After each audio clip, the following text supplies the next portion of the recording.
episode of Surviving the Survivor, we bring you the best guests in all of true crime. Don't forget to subscribe and smash that like button. Here's your host, Emmy Award-winning broadcaster, Joel Waldman. What's up, STS Nation? Good morning, good evening, whatever the case may be, wherever part of the world you are in. Welcome to Surviving the Survivor, the podcast that promises to bring you the very best guests in all of true crime. This morning, this is it right here. You're looking at the woman, Donna Adelson. Jury selection is now closer to 2 weeks away. As of this coming Tuesday, it will be 2 weeks. And she is now in the fight for her life. Of course, Donna Adelson is the matriarch of the Adelson family. She is the mother of Charlie Adelson, now a convicted felon serving a life sentence in prison for the murder of Dan Markel and a murder for hire plot. The government says that this woman here, Donna Adelson, helped orchestrate the murder for hire plot. She was arrested exactly 1 week after her son last November 13th at the Miami International Airport as she was trying to board a plane to Vietnam on a one-way ticket via Dubai. Highly suspicious there. The FBI, Pat Sanford, who has been on this case, was able to make the arrest just before she left the country on the literal jetway to the aeroplane. And so there have been multiple hearings. She was held subsequently at the Miami-Dade County Jail and then moved up to Leon County to Tallahassee, where she has been for the duration. We are going to see her via Zoom or live in the courtroom momentarily. Joined this morning by famed Tallahassee defense attorney R, the letter R and the O-U-R, our Timothy Jansen. Tim has his own law firm, Jansen and Davis, that bears his name. He does criminal defense. He was also a federal prosecutor for 5 years. This is our OG case. Tim, we're getting into the meat and potatoes this Tuesday. As I said, 2 weeks. I'm going to see you in 2 weeks for the trial. Tell us, what are we expecting from this motions hearing? It was described as the meaty motions hearing this morning. What should we be looking for? Well, I think that the defense lawyers have to file certain motions to cover themselves. Some of these motions, there was one motion that I thought was well taken. A couple of the other motions are just fluff. They're just to cover themselves, to file the motions to make sure that they're for an appellate review or for ineffective assistance of counsel. They really have no chance of winning. He's not going to dismiss his case today. All right. It appears Robert Morris has been filing all these motions. Yeah. Does he go by Alex or Robert? I know he goes by Alex. He does go by Alex. So we are getting to this right now. Donna's there. So she is. We're just efforting. COE, let me know. We're going to get the volume up here. This is off of a pool feed here, courtesy Law and Crime.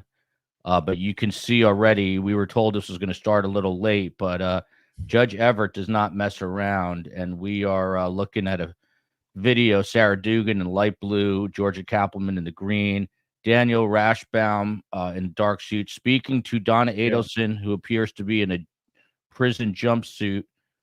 They are working to get the audio, which we should be able to get hopefully momentarily.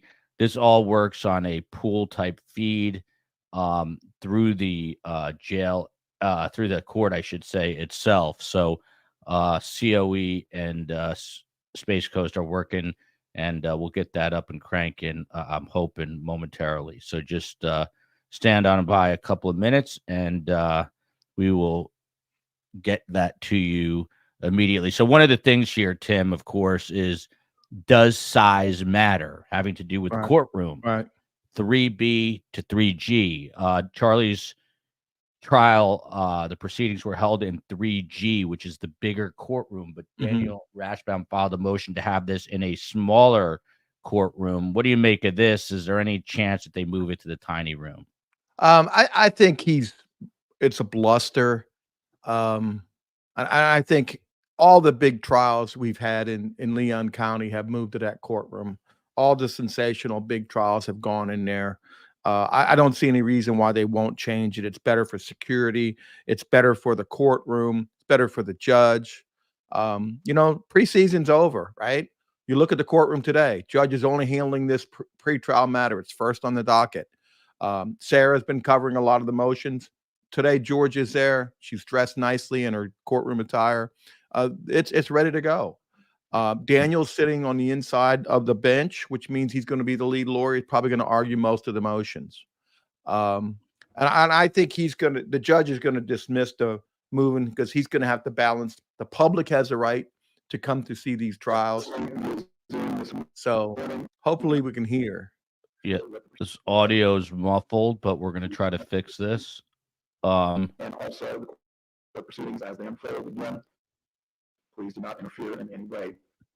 You're hearing some garbled audio here, but hopefully it will clear up. Space Coast is on it. We're joining via Zoom this morning. Very well. To go through the motions that we're going to hear today. Donna's gained weight. Yeah. Again, we're just trying to fix the audio on this. Donna, obviously in the middle, it was unclear whether she would be here via Zoom or otherwise. Again, these are pool feeds coming to us, so hard to control all the audio. Someone noticing that Rashbaum has shaved his beard. This is true. Let's continue to try to listen in as Space Coast tweaks the audio best he can. And look what courtroom they're in. They're in the big courtroom. They're in the big courtroom. Yeah. And that was Alex Morris. They're going to fix the audio and get it right back to us. They are working behind the scenes, trust me, to get this fixed. What he was doing was reading off all the motions he was going to hear this morning. That's what he was going through the list. And tell us a little bit more about Alex Morris. People know Dan Rashbaum, now clean shaven. Mm-hmm. But tell us a little more about Alex Morris. Alex is low key. Got a lot of trial experience. In order of the day, everyone who speaks, speaking to a microphone. So this is better. Yeah. Deposition, Sergeant Corbett's deposition. All right, everybody, we're going to listen in here. I think this was their best motion about Corbett. Heels of that once we learned the information that was associated with his testimony and presentation. Again, the different audio levels all coming from a stream, so this is a little low, but we're going to fix it all as we go here. The state needs some time to prepare this as well. I'm happy for it to be heard whenever it's convenient for the court judge. So we can stay on our existing timeline of meeting the jury selection on the 17th. For now, let's tentatively schedule this for This is good. September 6th. Please consult with Lynn as to a particular time and courtroom. If I'm going to need additional time before we get to the 6th, I'll let you all know. Right? This is on the motion on Christopher Corbett in a summary exhibit, I believe. Include travel as consciousness. Christopher Corbett was dealing with all the digital forensics. Is that right? That's right. He made a summary exhibit that she's trying to use as a summary, which really isn't a summary. And the defense made some good motions on it. This is Sarah Dugan. Let's just listen in for a few.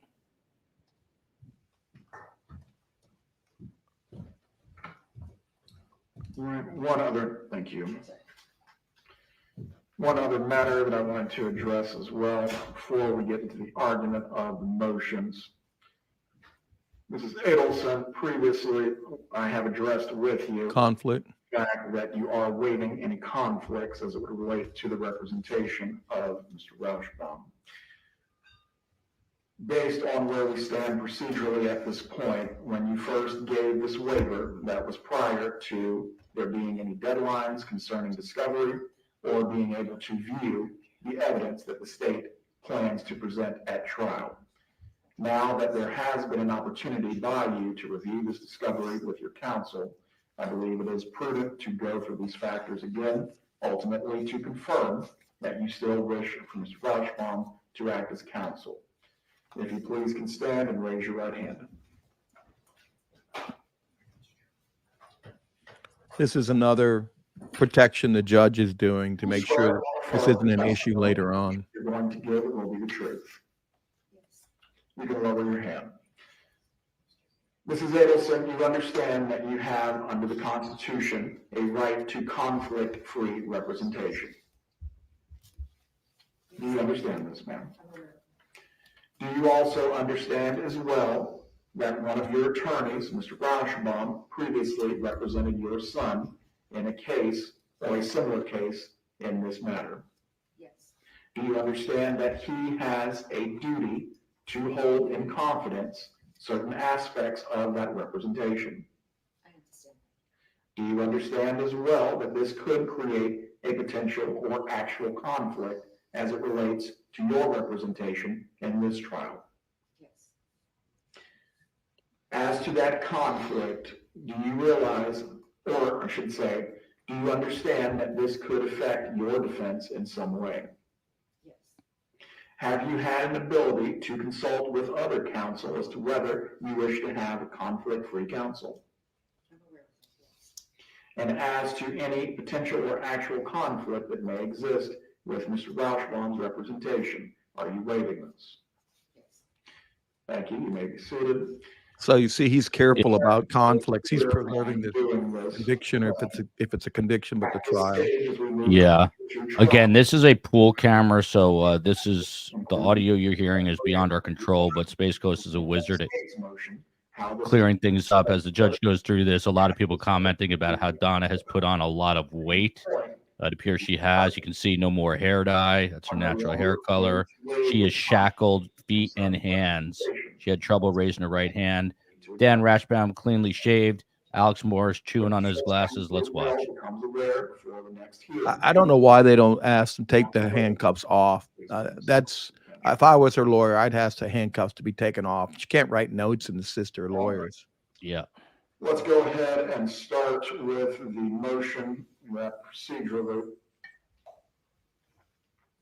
bears on whether the case will move forward or not. The defendant's motion to dismiss the indictment for pre-indictment. He's picking the easy ones first.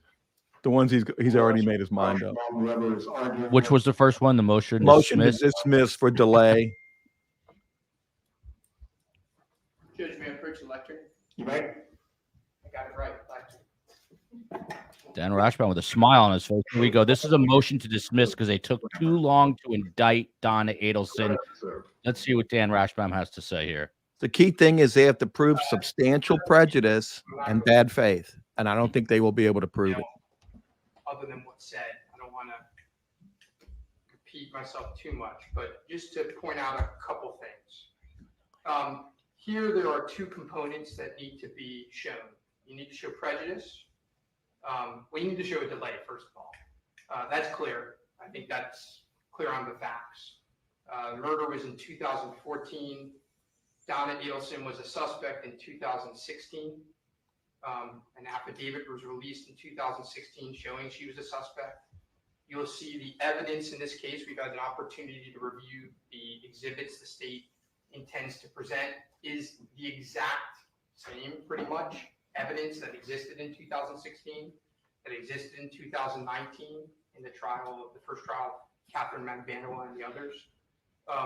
So you do have a time delay. What we have to show is prejudice. So before you continue as to that, and really all the details as to this matter, specifically, when are you alleging the first time is Ms. Adelson could have been charged? She could have been charged in any time. She could have been charged in 2016, right? She could have been charged. They had affidavits for arrests of certain individuals that they didn't do in 2016. So she could have been charged in the first indictment of Catherine Magbanua, Sigfredo Garcia, and Luis Rivera. She could have been charged at any point in time from there on forward. The reason I asked the question is because the motion makes reference to 9 years, but ultimately, when someone can be charged is when the clock starts ticking, at least by the logic of your motion, correct? I mean, yeah, look, she could have been charged anytime after 2014, right? I don't know. I wouldn't go that far. I'm just saying, look, this is not, and to be clear, this is not a statute of limitation. There is no statute of limitation. There is none. So we agree with that. But she could have been charged any time after the murder. But what's clear is that the evidence that they're using today, they had in 2016, right? Much of the trial in 2019, 2022, and 2023 is the exact trial that we're going to hear in 2024. So the only new evidence since then is her trying to get on an airplane to go to Vietnam, which we don't think is evidence, right? So essentially, their trial is based on wires that existed in 2016, emails that they had in 2016, text messages that they had in 2016, right? And they certainly had it in 2019. So Georgia should argue that Wendy's 9 testimony years from, I guess, the was murder. crucial to charging Donna, which didn't occur until after the trials. If I was Georgia. Florida law, with the 11th Circuit law, certainly a time delay.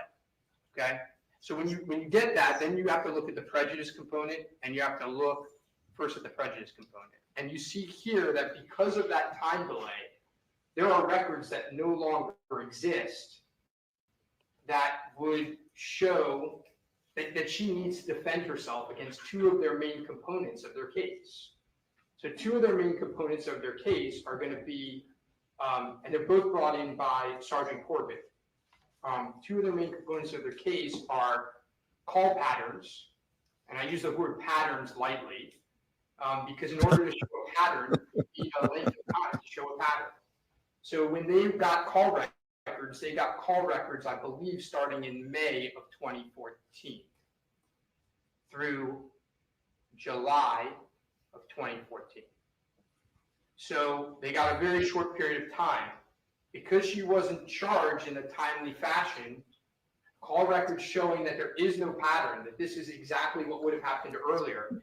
Joel, this is all conjecture. It's not real evidence. If he had real evidence and could get an affidavit that there was records that would say what he's saying, that would be evidence. This is conjecture. Yeah.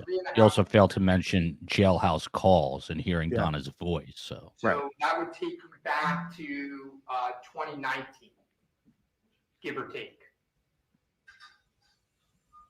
And so we're able to not fully defend that point because the records don't exist anymore. That's prejudice.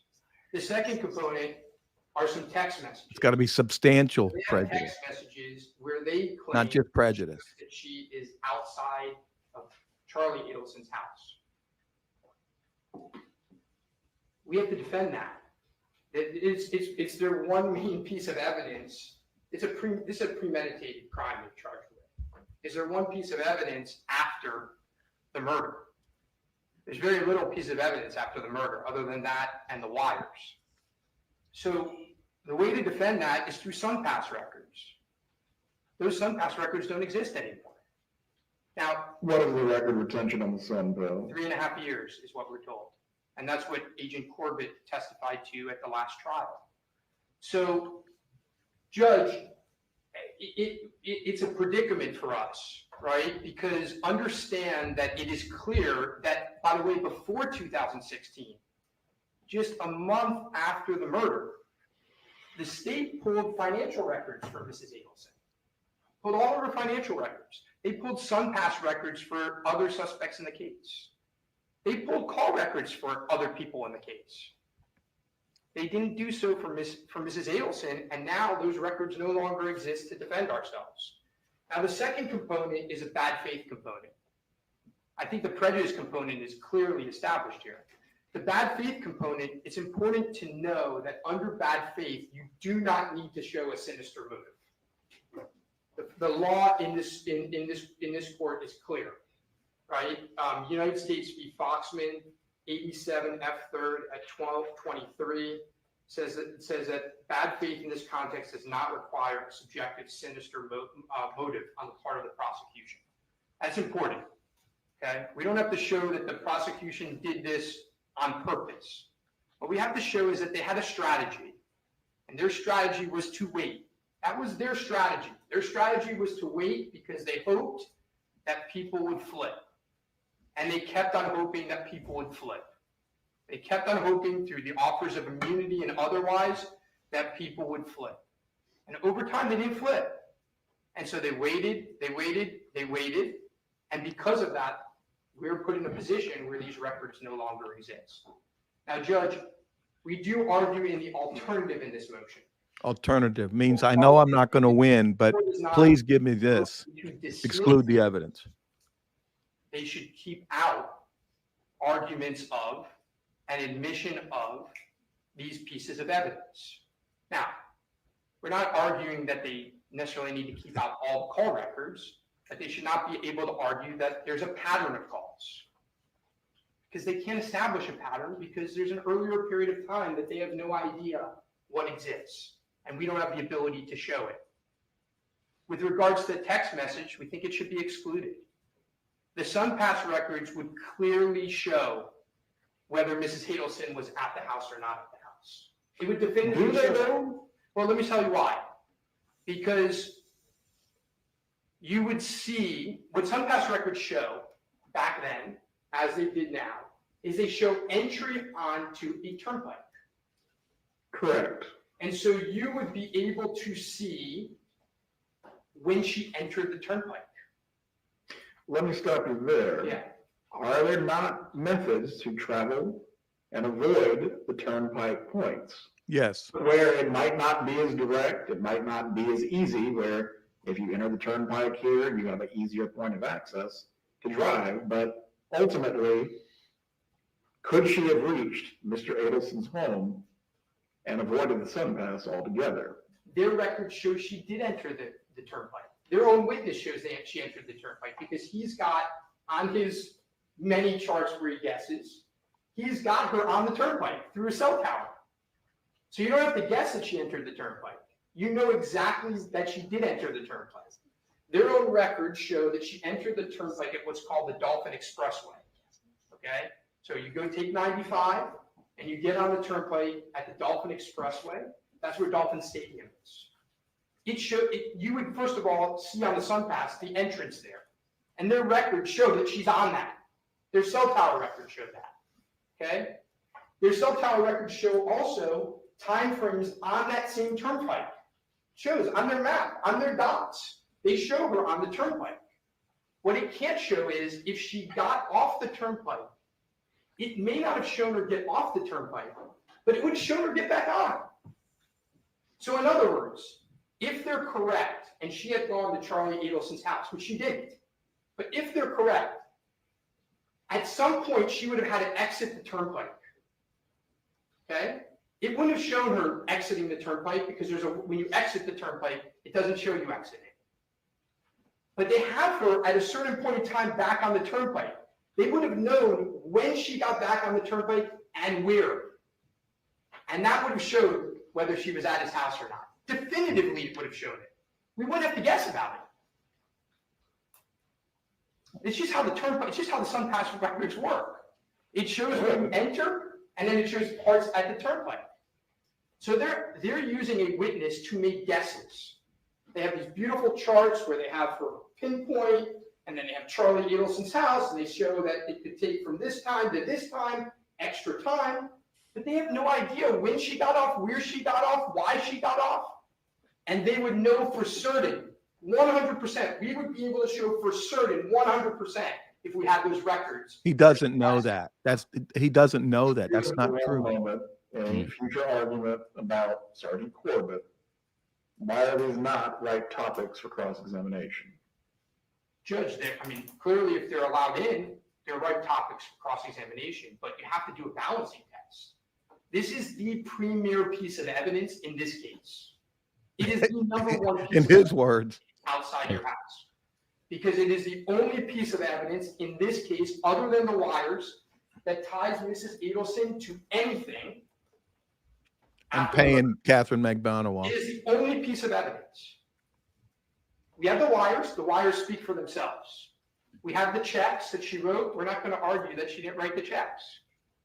This is the only piece of evidence. And they're using conjecture to get it in where if we charge this case in a timely fashion, we would be able to show definitively she wasn't there. That's not our fault. All right, let's go back to the U.S. Supreme Court case that is the genesis of this argument, Vasco. I believe Justice Marshall goes through the role of the prosecutor and their duties, and also discusses how the prosecutor has an affirmative duty not to charge someone before they have probable cause, to thoroughly investigate the case, and also not to clog the court system with cases they cannot prove. What is your response ultimately to this discussion as it relates to this case? I think it's a very fair question. What you have to do is you have to then look at what has changed. So in other words, in doing that, that can't always be their answer. Right? They can't So when he laughs and smiles, he's making things up, right? He's finding time to come up with an argument. And the reality is, when you look at this case and you see what is going to be presented, you have the exhibit list. When you look at the exhibit list for this case and you compare it to the exhibit list in 2019, it is essentially the same exhibit list. 2019, the first trial. I'm not even talking about Charlie Adelson's trial. It is essentially the same exact exhibit list.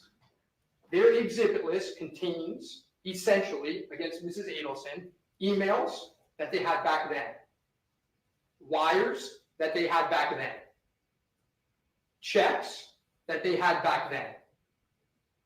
That's essentially their case against her. Okay? So the reality is, when you're right. They should not charge people that they don't have probable cause for. But that can't always be their answer. They have to be held to ask, well, what has changed? You know, we asked a similar question in the last trial, and their answer was dolce vita. Okay, but dolce vita doesn't apply to Mrs. Adelson. She wasn't there, right? Everything that they had in 2000, and by the way, they had dolce vita, they just didn't have a clear version of it. The reality is, you're going to see that 95%, probably more, of this case that we're about to hear is the same exact case as it was in 2019. Almost the same witnesses. Almost the same evidence. It's the same case. He's just not effective at all. No. And he doesn't come across confident. That yeah. This is not going to go well for him. He's like a little kid arguing something, right? Also, he keeps harping on the. So as the defensive. This is Sarah Dugan. Yeah. Test here for is going to be whether substantial prejudice is caused, not just prejudice, to the defendant's right to a fair trial, and was it the product of bad faith, so that dismissal is required. The two pieces of evidence that they talk about in their motion are the phone records and the sun pass. So I wanted to quickly go through each. For phone records, he says, well, you know, there are call patterns between the parties that occur on major events during the planning of this murder that the state presents. But every time we present this evidence, we also concede and present the fact that the people in this case, they all have relationships outside of any planning for this murder. Their boyfriend, girlfriend, their parent, child, they have children together. Those people in those relationships talk every day. That's normal and that's to be expected. And all these people do talk every day during the time that we have these phone records. Every time we've tried this case, the defense picks a random day. This is every trial we've had since 2019, I guess. Every defense attorney, picks a random day that summer and shows that, hey, there's also calls between these folks on these other days where there's not a trip to Tallahassee or some other big event in the planning of this murder, to show exactly that. They've done that every time through cross-examination, and they do that without having prior records prior to May of 2014. So there's no substantial prejudice to the defendant. And there's no bad faith here. Law enforcement subbed records beginning in May of 2014 because they were trying to get records from around the time the shooting occurred in July of 2014. So a little bit before. And then Very, also very reasonable argument. leading up to 2016, where there was no murder being planned at that time. This is also much more coherent, just better laid out, this argument. Are still in contact. They're still And more talking credible. all of those Yeah. records. And a proper deference to the court. Before you continue, is there a reason the records that are at issue in this motion were never pursued? Because those are the times around the June and July trips where there was the attempt to kill and the murder of Dan Marpel. We have messages between them going back before that time, but we believed, or law enforcement believed at the time that they subpoenaed those records, that that was the most relevant time to the information in this case that would be relevant to this case. Were any further subpoenas as to SunPass or phone followed up on once the state believed it did have probable cause against Mrs. Adelson? I believe that after, so getting to the SunPass record. They didn't get to Magbanawah We until she flipped.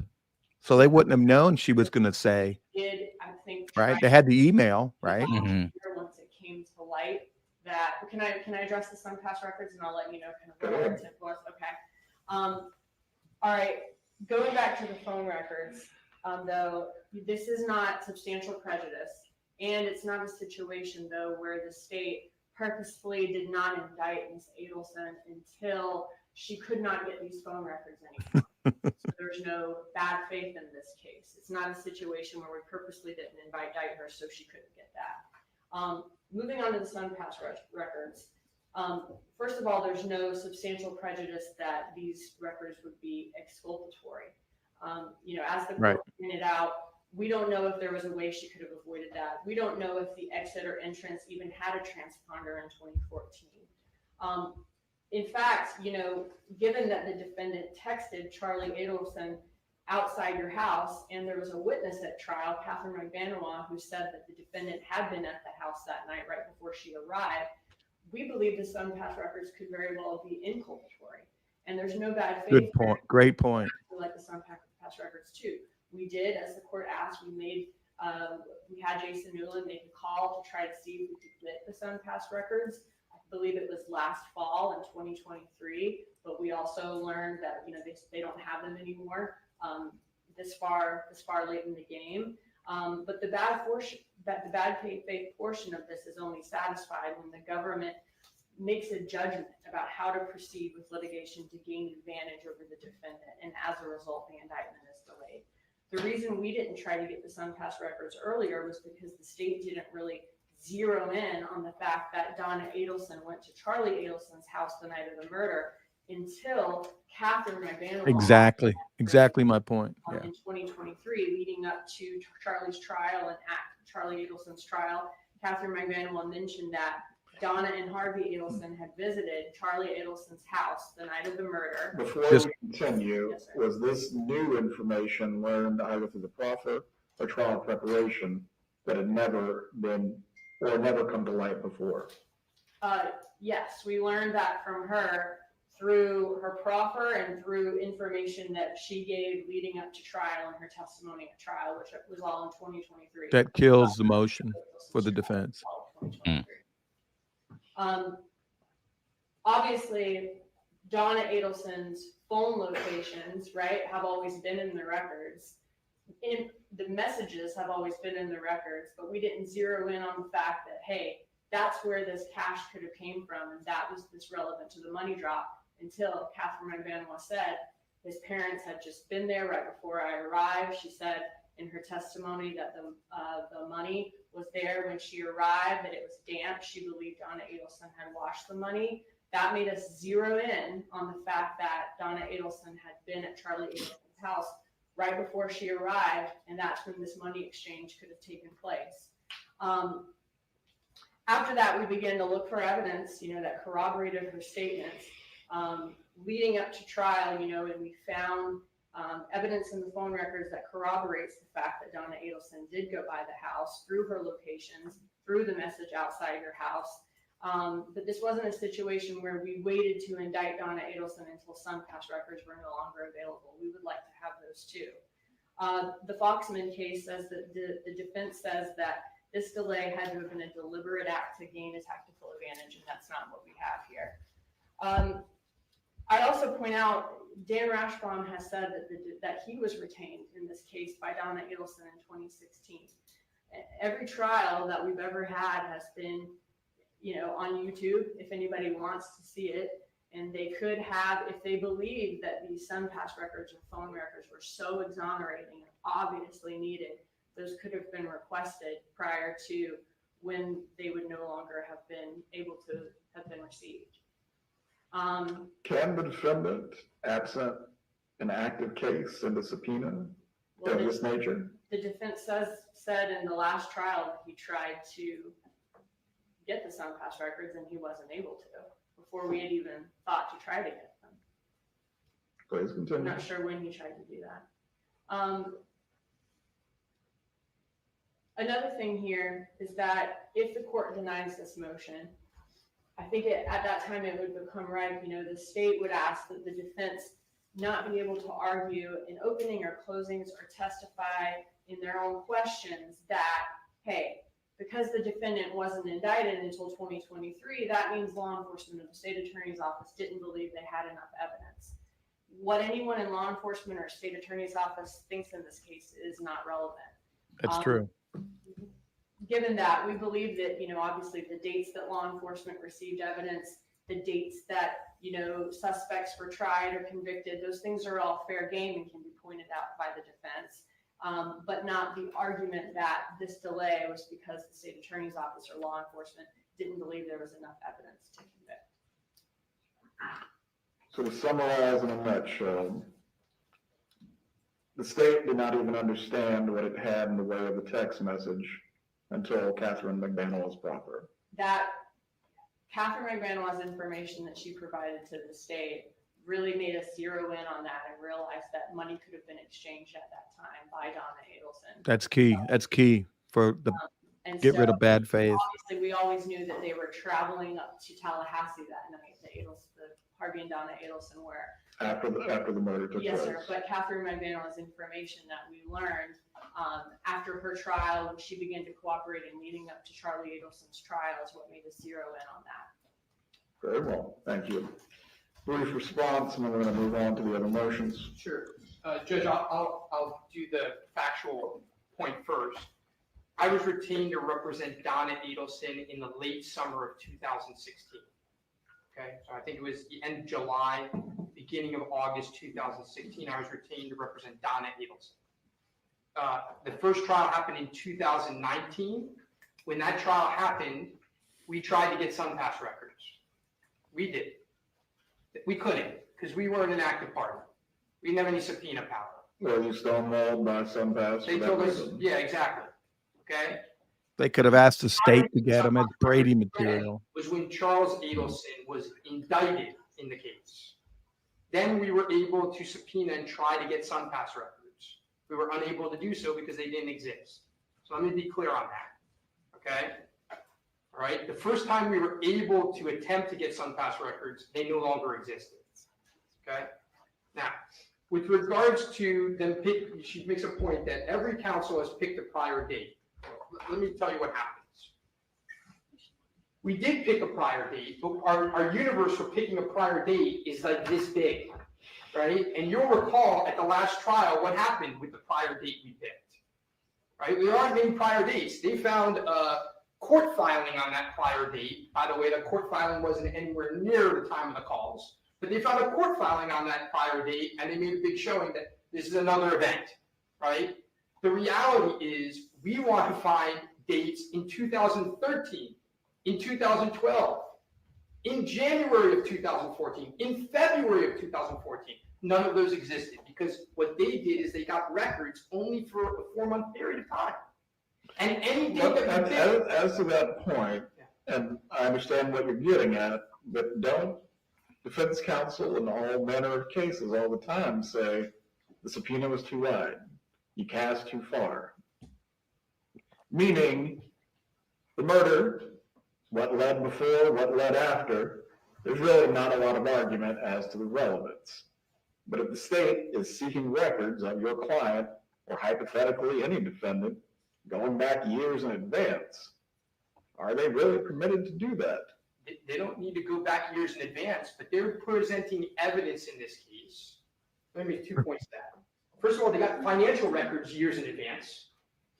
So if they got financial records years in advance, why didn't they get the same cell phone records years in advance? What's good for the goose is good for the gander. If he thought it was good enough to get financial records that far back, get the cell records that far back. Number one. Number two, they're putting emails in this case back from 2012. Why not go at least back to 2012 or at least back to 2013? They just cherry picked a 4-month period. And by the way, the records she talks about that come on later, they're related to the bump. They're not related to anything else. They're related to the bump. So yeah, they created an activity, and of course, that's going to create another pattern, right? The reality is it's unfair because they're making a pattern argument that doesn't, if it was a science experiment, it'd be a false experiment. Their sample size is too small. And we can't counter it because the records don't exist. And we don't need to show that they did it we don't need to show that they indicted her after the records existed. We're not claiming that that's what they did. They made other strategic decisions to delay her indictment. And those other strategic decisions had this consequence. Because of that, if you don't dismiss the indictment, you should not allow these records to come into evidence. The judge is going to find no bad faith. The effect of the proffer as it relates to the messages.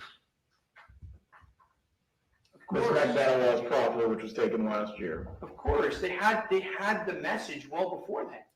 They had the outside your house message well before then.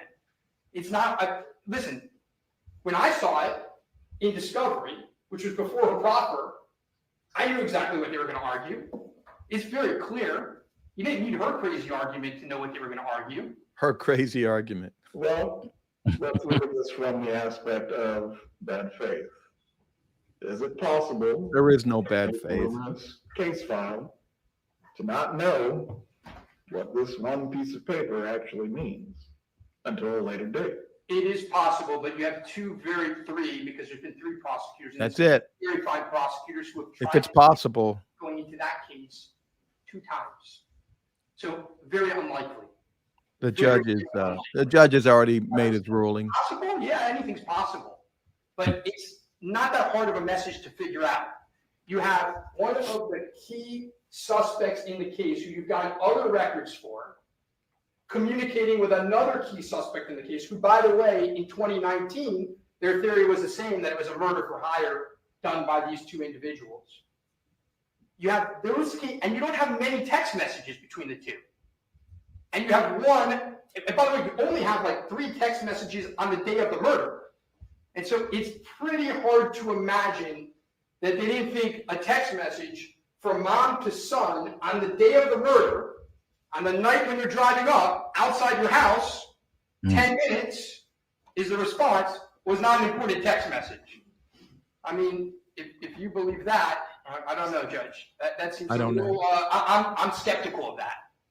Probably should have let Alex argue this motion. Yeah, he's getting loud with the judge. They didn't have the benefit of the proffer, but you should listen to that proffer because she doesn't talk about the outside the house message. And by the way, in that proffer, she doesn't even really talk about what they say she talks about. She did it on the stand, but she didn't do it in the proffer. That's not my memory of the proffer. She didn't say in the proffer that I don't believe that they had just left the house. That's what she said on the stand. They'd already put in the outside they'd already marked that as an exhibit. So, Judge, again, the standard is lower than what they're saying. No, it's not. It doesn't need to show that Substantial prejudice and bad faith. Past records didn't exist anymore. We're not alleging that. Alex probably is wondering why he's sitting there. Choices that then made it. Look, at the end of the day, Judge, what it also is you get to do a balancing test. And it's a fairness argument. No, it's not. Aside from everything else, it's a fairness. Good point here by Alice Fell, by the way. It was rooted in due process. Yeah, it's a fairness argument. I'm going to reserve ruling as to this. So he's going He's to deny it. Ruling, I'm going to review the trial testimony of Ms. McBanawan concerning the outside your house text message, as I believe it does give context to what is being argued in the motion by both parties. Right, let's move on to the defendant's motion to hold trial in courtroom 3B. Does size matter? Courtroom 3G to 3B. Here we go. Who's arguing this one? And Tim, he said he's reserving About this previous Ruling till a trial. couple of practical reasons. You're going to be the best judge of what occurred during Charlie Adelson's trial and the interactions with jury and gallery. Essentially, this motion seeks a prophylactic measure against that. You're great at controlling your courtroom and being able to interact with His demeanor is so much better. But you still want a different courtroom. Yeah. it's a world of difference. World of difference. Yeah. He's And also he's got a relationship with Judge Everett. Fair enough. Judge, where we sit at council table there, the prosecutor's table obstructs the view of jurors 1, 2, 8, and 9. There's no ability for Ms. Adelson to view those jurors. There's no ability for the jurors to view Ms. Adelson or defense counsel. And of course, that's an important facet. Defense counsel sits here, displays here.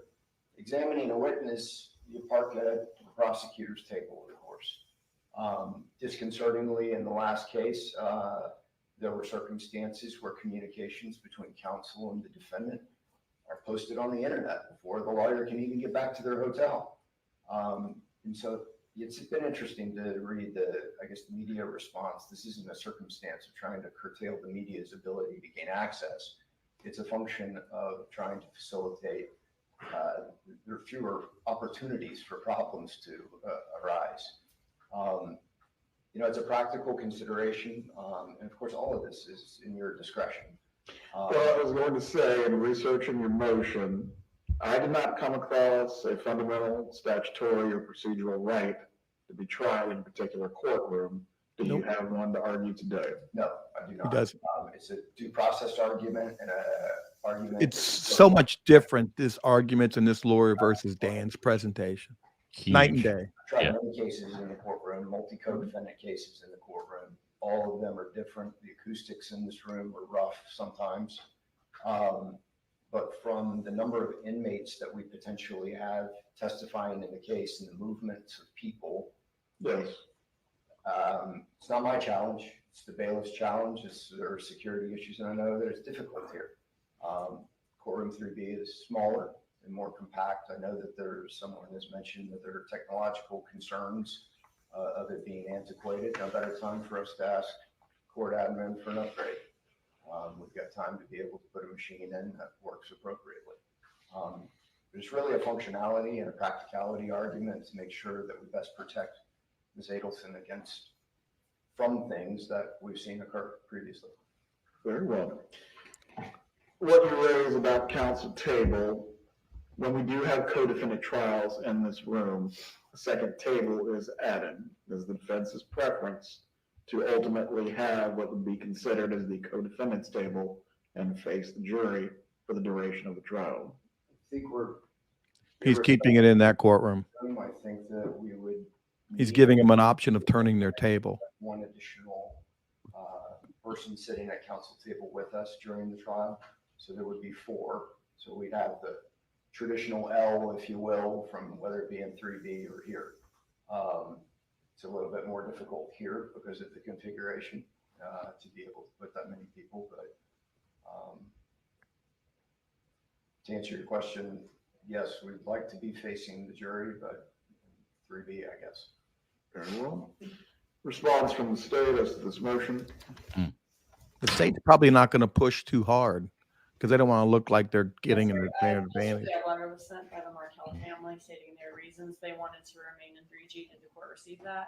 The family, that's I was good. able to review it. There were also some other letters that I received either from concerned parties that were forwarded I believe the state and defense as well. Did everyone receive the letters of the concerned parties? Yes, sir. You may continue. Aside from those letters, just from the prosecution's perspective, the primary reason for us asking that it remain in 3G is just from a practicality standpoint in presenting the case. You know, in 3G, we have the big screen overhead. We have the multiple screens in the jury box for the individual jurors. We have an individual screen for the witness. In 3B, there's only one overhead screen that all 12 jurors will have to kind of squint to see. Also in 3B, the clarity of the picture on that overhead projector from the big screen, and sometimes the sensitivity of the USB cord that's connected to your computer are a concern. Sometimes the state has to actually, wheel a TV down in that courtroom to use. Don't bring up that Very television. inefficient, and I know You the court knows. know I hate that television. Right, it's a pain. And so, being in 3G isn't just something that we do or we've asked for. In this case, we asked for it in all cases where we have a lot of visual evidence to be shown. In this case, we have surveillance video, cell phone records, maps, texts, emails, financial records with graphs and charts and electronic wire transcripts and other visual demonstratives that I think will be much easier for the jury to see and understand if the trial is in 3G. In the defense motion, they bring up, the inability to see the box that the judge has already, or as the court's already addressed. They also bring up the lectern placement as an optimal. I routinely will move the lectern with the microphone over to the projector so that I can operate the projector, or have my laptop up here on the lectern so that I can use my laptop and have it on the big screen so that I'm still at the lectern and not. Sarah's very good, out. very believable, That should and solve the problem. confident. With this lectern. very competent, and she comes across great. I want to point out that, the defense is concerned about juror distraction. However, in 3B, the jury box is extremely close to the gallery. So I think that there's a risk for distraction there as well. And I think that the court in the last trial, through instructions to the jury and through, making sure there was no cell phones used, was able to remedy that. Very well. Prepared to rule on this issue today.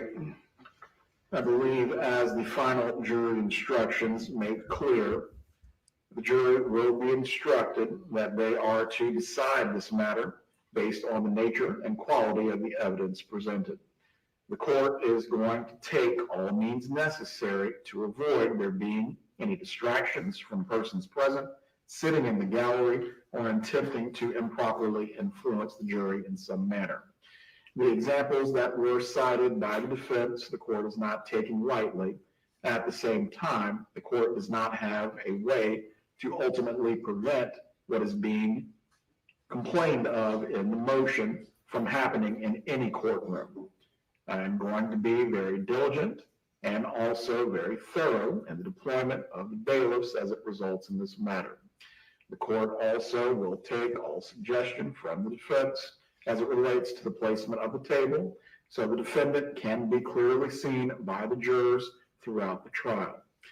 As to the placement of seating on the defense side, ultimately, any observers or onlookers in the gallery are going to be placed at least 2 or 3 pews behind the defense, so that way there can be no attempts to either photograph or record the defense's interactions with each other, with Mrs. Adelson, or attempt to get any snippets of papers or other matters. Concerning the media and also any onlookers, I'm really not going to get into why people wish to come, if they have a legitimate interest or if it's just a curiosity for them. The Constitution provides that the courtroom will be open unless there is a statutory or otherwise basis for closing the courtroom or excluding persons. The courtroom is considered open. However, the conduct of those persons, the court will closely monitor. Anyone who is acting inappropriately will be removed from the trial. If this even goes to the issue of contempt and trying to influence the jury in an improper way, believe me, I have no problem having them break out the handcuffs. You can ask around. The defendant's motion to move the trial to courtroom 3B is denied, and this is also for practical purposes as well. Courtroom 3G is the most recently renovated courtroom in the Leon County Courthouse. It has technology options that are unavailable in the other courtrooms, and it is also best capable of accommodating the needs of this trial itself. If the state can prepare an order or the defense as to the denial. Let's move on to the defendant's motion to suppress wiretap interceptions. Tim, no surprise about the courtroom. No, not at all. That's the best courtroom. It's the most updated and it's the best to use. Definitely not going to belabor this motion. It is the same exact motion that was filed in the last trial. It was denied in the last trial. The only difference in this motion is we have a section where it shows that Ms. Adelson has standing to make this motion. So Judge, I'm just going to rest on the papers. It's a preservation motion. We respect your judge's ruling previously, and I don't think, unless you want me to answer any questions. I don't believe the state is contesting the standing of the defendant to raise this issue, correct? Correct, Your Honor. Does the state have any additional argument to make concerning those? Judge, I do have a couple things I think I should put on the record so we're not relying on your previous ruling in this case. This is all for the record, this motion. Even Dan knew it was going to be denied. So. Just for an appellate. Right. Situation. As to certain findings or conclusions of law as to my review of Judge Hankinson's authorization, those to a certain extent I will be relying on, but I'll allow you to continue to make your argument. Yes, sir. I just want to put a couple things on the record regarding the standard for, it's alleged in the motion that necessity is a standard, and truly that's not the case pursuant to Phillips v. State 346 Southern 3rd 1252. Exhaustion and the objective of the criminal investigation are the standard, and in this case we have met that standard by showing that other investigative efforts have tried and failed, or are too dangerous, or that this wiretap in this case was the most reasonable investigative technique under the circumstances. Regarding the objectives of the conspiracy in this case, the objectives of the wire in this case, it was to reveal the identity of the conspirators and their role in the conspiracy, so the structure of the conspiracy, and that's permissible under McGuire v. State 307 Federal 3rd 1192. That's a 2002 case. So here again, we're trying to identify the persons involved and gather sufficient reliable evidence to prove beyond a reasonable doubt what their roles are, what's the hierarchy of the conspiracy, is there any additional physical evidence that can be gleaned in this case, any information regarding monies or assets or other things of value. Regarding the staleness issue that's raised in the motion, I did want to point out a couple things. We note that the issue of staleness cannot be solved by a simple application of numbers of days without consideration for the overall particular circumstances presented in this case. Here, the circumstances of this investigation required efforts that involved a lot of record gathering and waiting for records and receiving records and analyzing them before we got to the point where we had reached exhaustion and were looking to seek a wiretap. The state subpoena served on 12/14 of 15 requested a bunch of records between 14 and 15. Those were received in 16, including this defendant's checking account. We then subpoenaed a bunch of different Adelson accounts, that, including the one that the checks came from, and those were not received until 3/1 of 16. So, that accounts for the timing. And there's a case that talks about, did I get it for you? Delay being appropriate in conspiracy cases, or more leeway being given in conspiracy cases because of the nature of the investigation. It's going to take more time. And I think that is State v. McGuire, and Judge, it's U.S. v. McGuire, 307 Federal 3rd, 1192, and that's a 2002 case, which I already cited. Sorry to do that twice. But that case specifically talks about the government being entitled to more leeway in its investigative methods when it's pursuing a conspiracy, as it acknowledges that's a different type of case, different type of investigation. Lastly, Judge, I just want to touch on the issue of fresh evidence. As mentioned in the application for the wiretap, law enforcement anticipated the use of an undercover operative in conjunction with this wire, because in doing so would produce the fresh results, the chatter on the wire. And fresh new evidence among these co-conspirators. The chatter that occurred between them to handle the blackmailer was brand new communication that could only be intercepted using this wiretap. With this new evidence, the argument of stale probable cause becomes moot, because the new evidence was being created at the time that the wire was up and the communications were being intercepted. And there's a discussion of this fresh evidence and the importance of gathering fresh evidence in U.S. v. Maestas, Maestas, 2016 Westlaw 9725188. So that was all I was going to put on the record, unless Your Honor had some questions for me or wanted me to put anything else. No additional questions. As to the application for the wiretap, did the defense have any additional exhibits that were previously not provided during the Charlie Adelson motion hearing or for this motion? No, Your Honor. No. Very well. The court will file its written order in this matter. So let's move on from here. Judge, can we just ask that those exhibits be incorporated in the record here? Yes. Thank you, Your Honor. You see, Alex was making sure that the record included the exhibits. Let's move on next to the defendant's motion to use a jury questionnaire. Looks like Alex is going to pick the jury, I think. Judge, the law says that it's discretionary. I think Judge Neff is doing one this week or this coming week, if I'm not mistaken. Homicide? Yes, sir. That's another judge in this circuit. Traffic from Ms. Gaston with respect to it. But the objective is for jurors to come in, not talk about, hey, what do you think that we're here for, and what's your opinion on what we're here for, and let's discuss the case. And if we're able to have them focus on the answers of the questionnaires and then submit it, the defense feels like we're miles ahead in terms of information gained, decreasing the possibility of tainting the venire or the pool. Yep. And being able to hone in quicker on issues. Now, all of the questions, Your Honor may take exception to some of them. The state may take exception to some of them. Some of them may need to be recrafted.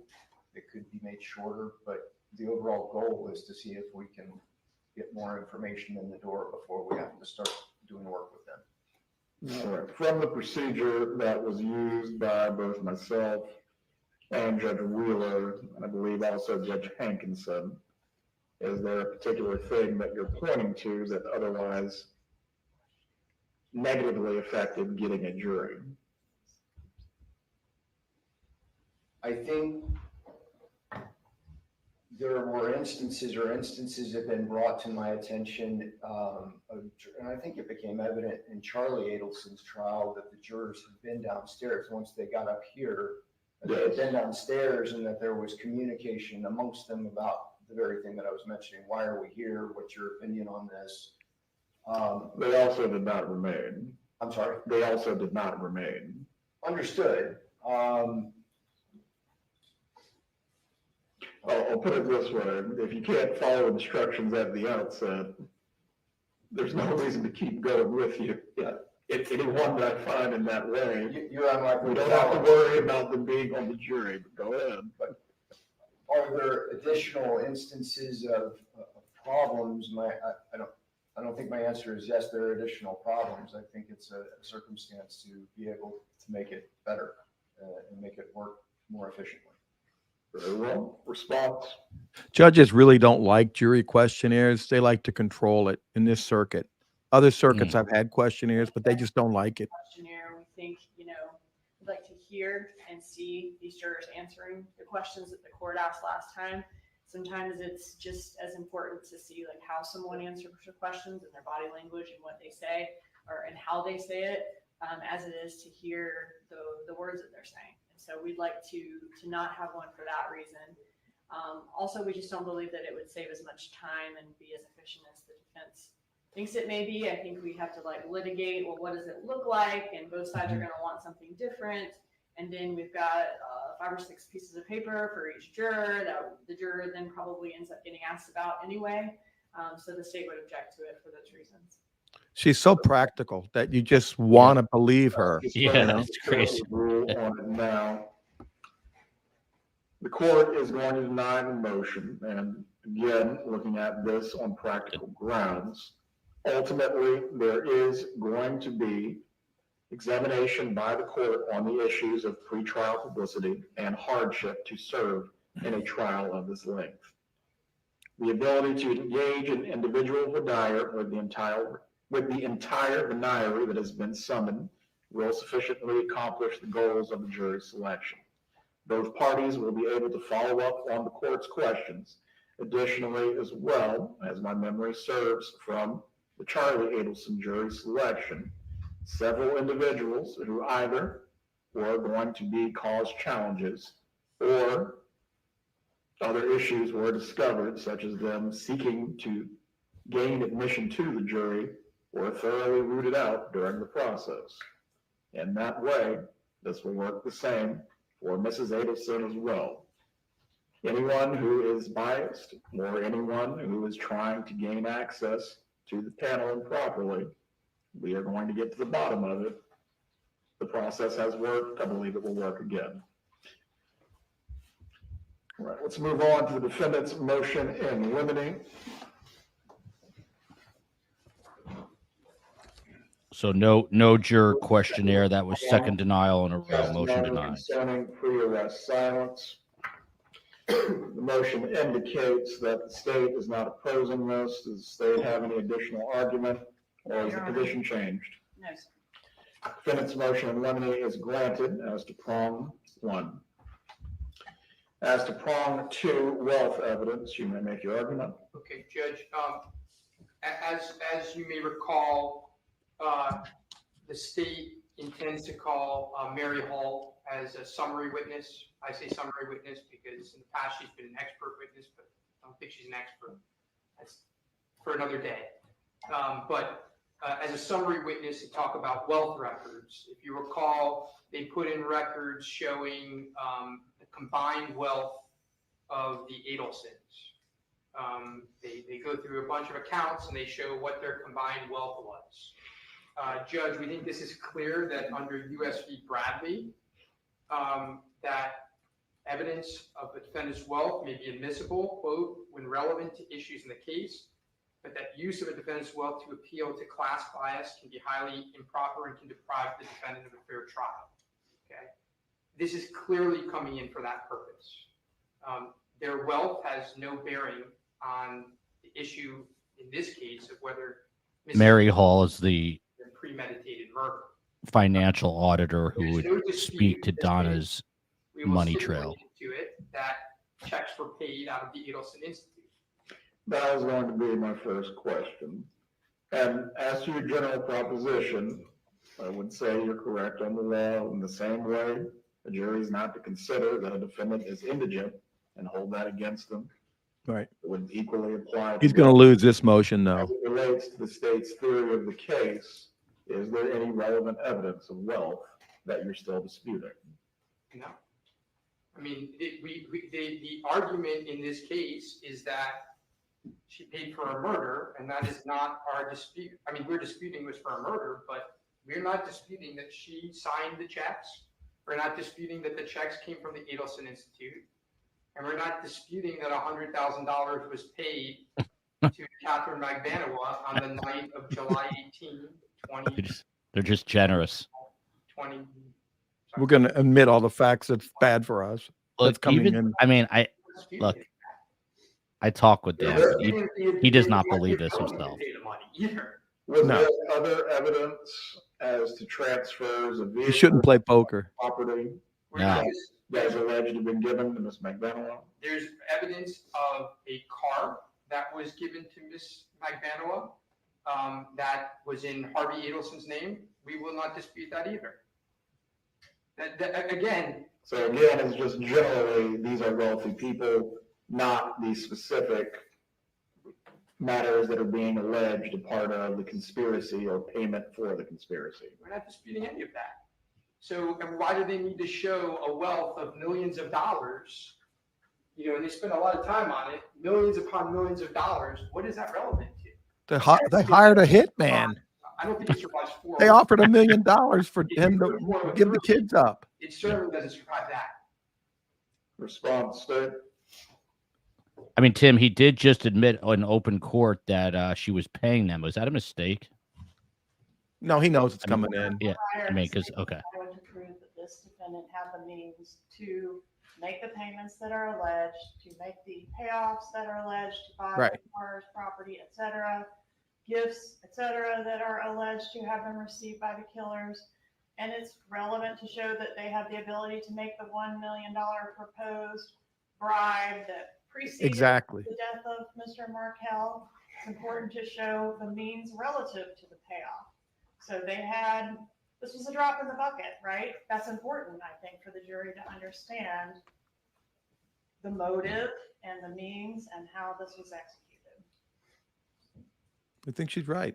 Very well. As to this particular point, it will be granted in part and denied in part as to evidence which specifically demonstrates that either Mrs. Adelson or one of the other co-conspirators used assets to pay Catherine Magbanua or other members of the conspiracy.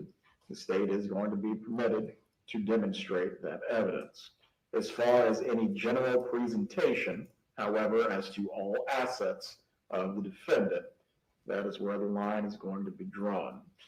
As to Mrs. Holt being examined on whether the defendant had adequate assets to otherwise participate in what would be called the $1 million bribe, or is alleged to be the $1 million bribe, the court will permit that. But again, just going into a general examination of all of their assets as to showing in some sort of way to create a wealth bias, the motion is granted in that aspect. But how are they going to get around her fleeing to Vietnam and going to live there? It will be used. That's going to come in, right? Has to. Questions as And that's going to talk about her wealth. May I have a moment to confirm? Go ahead. They should ask her. I'm sure Sarah's going to bring that up. We're not going to dispute the $1 million offer. In fact, we're going to bring it out. So Now they've opened the door. I don't think they can hamstring us by stipulating the things. We still haven't. You don't have to accept the stipulation. I believe this much is clear as a matter of trial practice. Let me just confer with counsel about the financial evidence and see if there's any clarifications needed. Go ahead.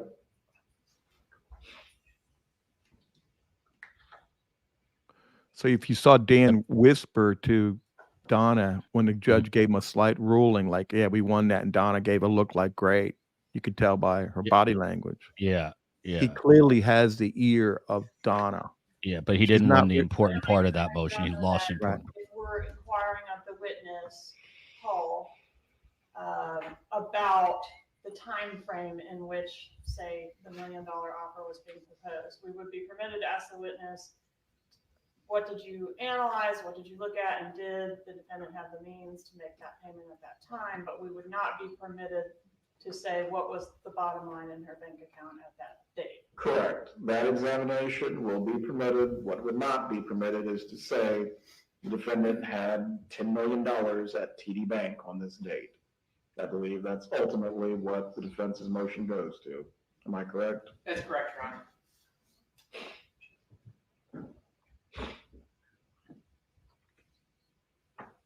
See, if I were them, I would argue, Judge, we hope you will readdress this because of Vietnam and moving and the telephone call about getting rid of assets. That's all coming in, Judge. That's going to have a bearing on her wealth, and we think that's relevant for the issue of her fleeing.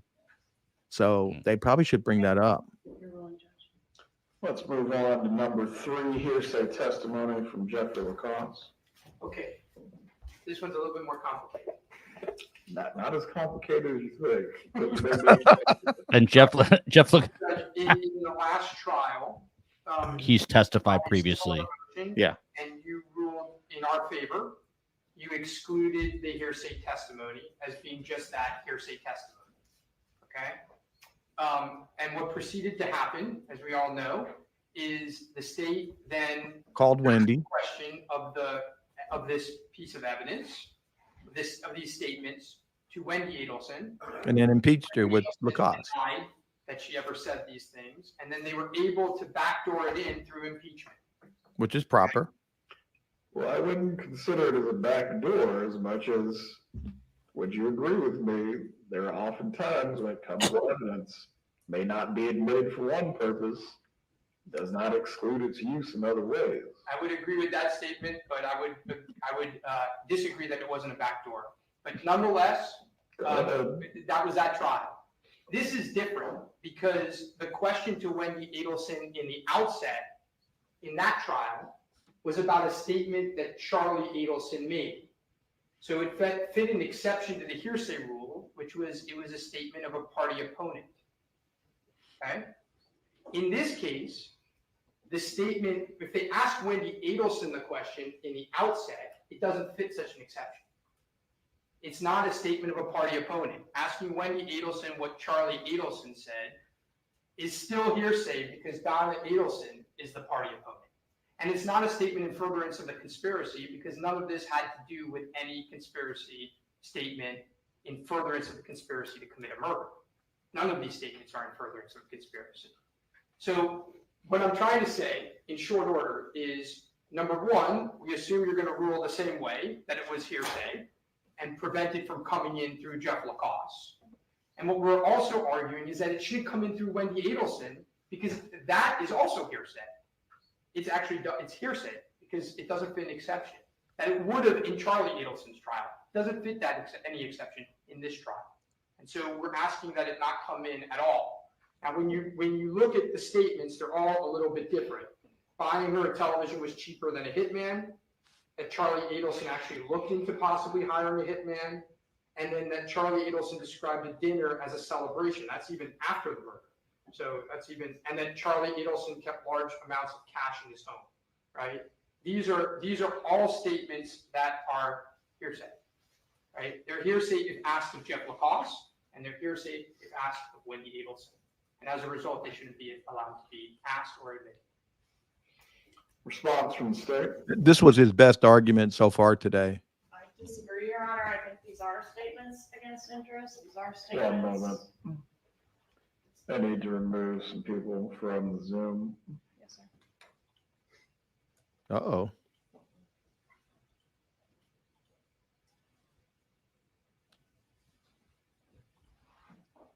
Wonder what that's about. So this is also going out on a Are in furtherance of a conspiracy, Your Honor. courtroom Zoom. Charlie is telling the main beneficiary of this murder that he's looked into hiring a hitman. That's in furtherance of the conspiracy. Those are co-conspirator statements.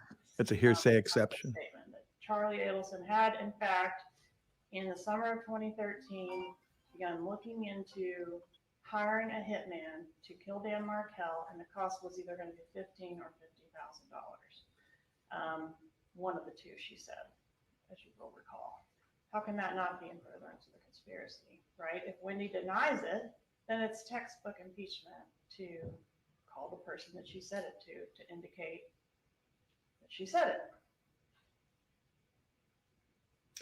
And that is your argument as to all 4 of the statements that are being highlighted. Yes, Your Honor. Well, I'll reserve ruling on this topic for now. I want to do some additional research as to statements in furtherance of the conspiracy. Let's move on to number 4. testimony from Wendy Adelson. And Judge, with regards to number 4, the state's position may or may not have changed on some of these. I just want to let you know that at the outset. They let me know recently that their positions were possibly changing. So here we're trying to prevent certain statements, certain questions from being asked to Wendy Adelson based on relevancy grounds. So the first one is questions about her book regarding human trafficking. We can't for the life of us explain how that would have anything to do with Donna Adelson's trial for first-degree murder. The second one is Wendy's, the name changes of her children. There's never been any testimony that those name changes had anything to do with Donna Adelson. We don't know how that could have anything to do, again, with this case. I agree on both of those. Is Wendy's willingness to allow Professor Markel's parents to visit their grandchildren since 2014.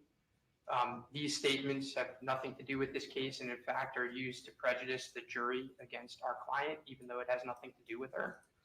And the fourth is, and it came up in the last trial, asking about the Florida grandparental visitation rights law. I think that is one that the state has agreed to not ask about, but they go back and forth, so I'm not sure. So, but I think that is one. Again, these questions have very little to no probative value, and they're done to prejudice a jury. And so under a standard of 403, they should not be allowed. Good. Well, also one point with this line of questioning, I'll hear the state's position, but I'll make clear on this.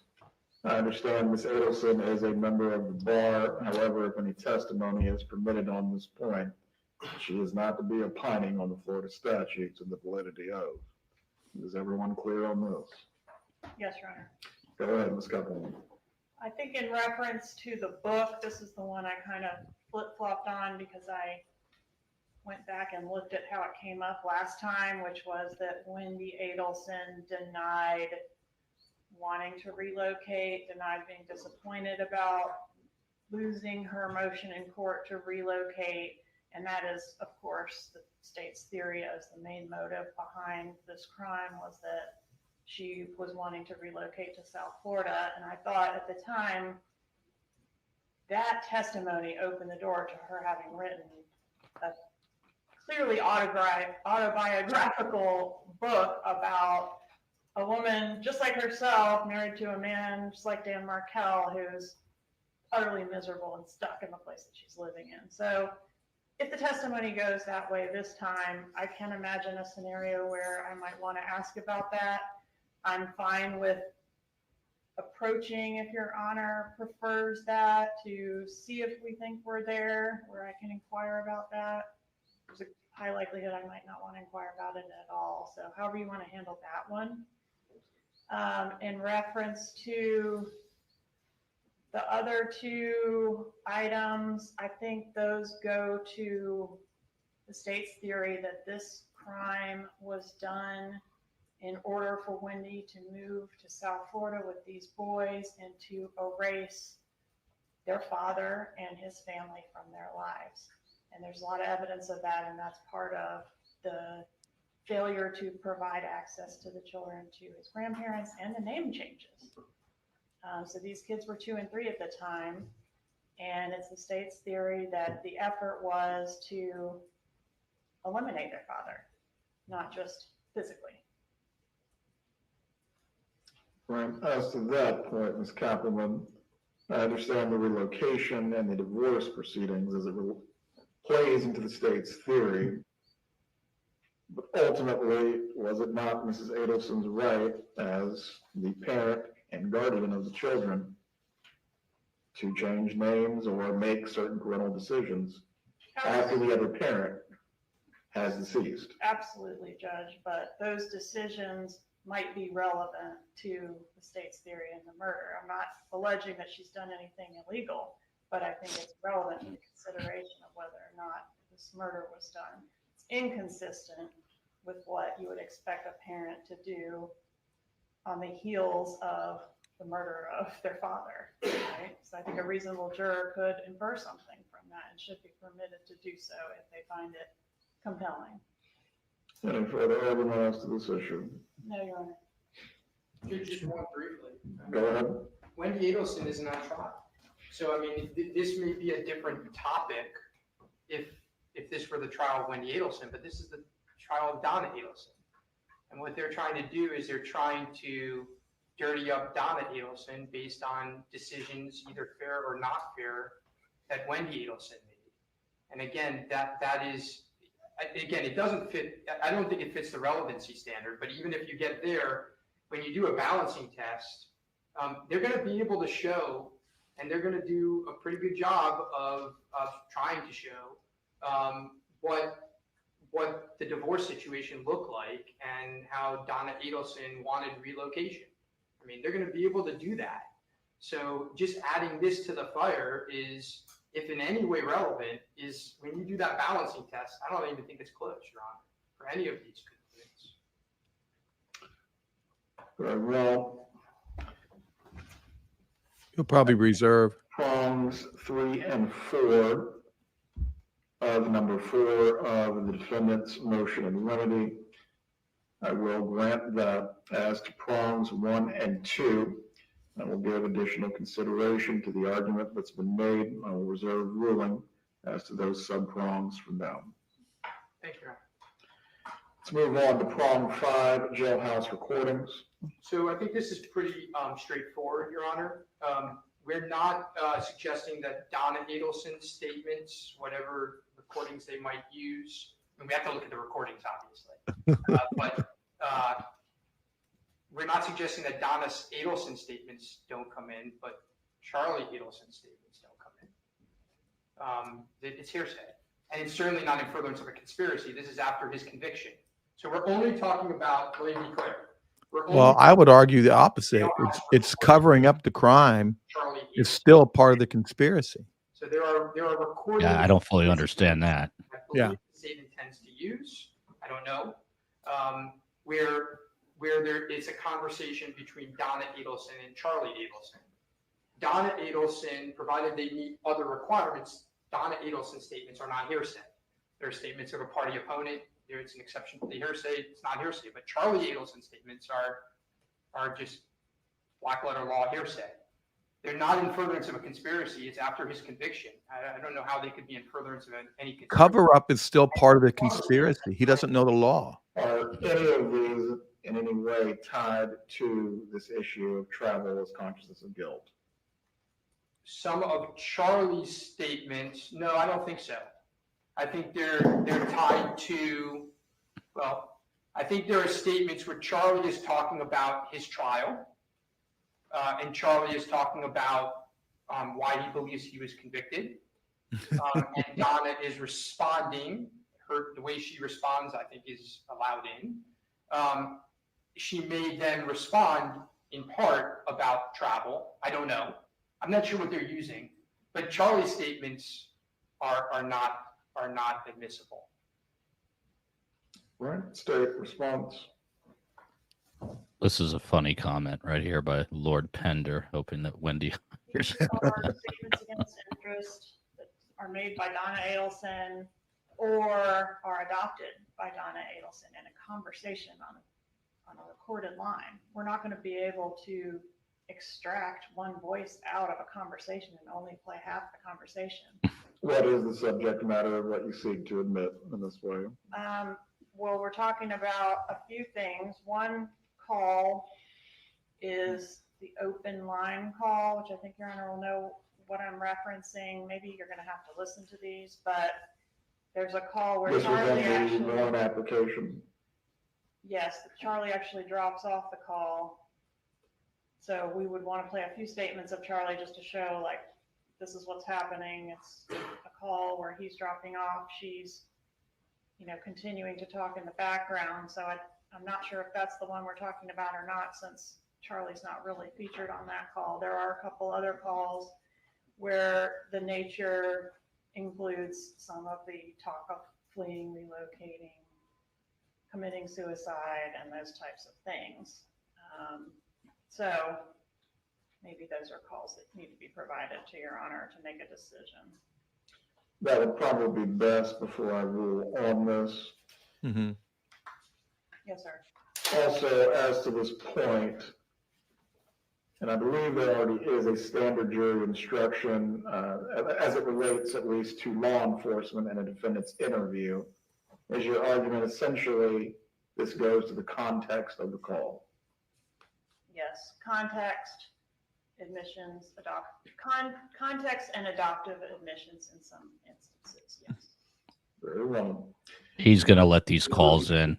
He is. I can actually make a ruling on because He as the will. defense has noted, this is a call between Mrs. Adelson and Charlie Adelson about the quality of the food at the jail.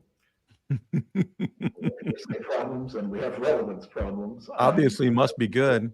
Anything the state would be seeking to admit is going to meet a relevance threshold from there, whether playing the entire context of it would otherwise get over the hearsay issue. That I still need to determine. If admitted, though, this would be subject to a specific limiting instruction. I have given instructions in other cases concerning the use of context in a recording. I will read the sample instruction to the parties. You also may propose any suggestions if it is admitted, but ultimately it would be, members of the jury, you're about to hear statements from co-conspirators or co-defendants of the defendant. These statements are pertinent only to explain the reactions and responses they may elicit.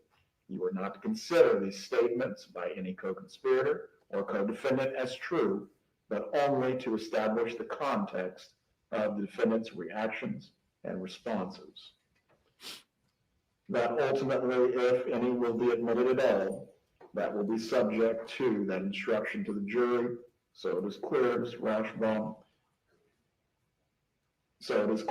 Rauschbaum, that nothing of a non-party is being admitted for the truth of the matter asserted. What? What about the consciousness of guilt? Isn't that motion? Photos.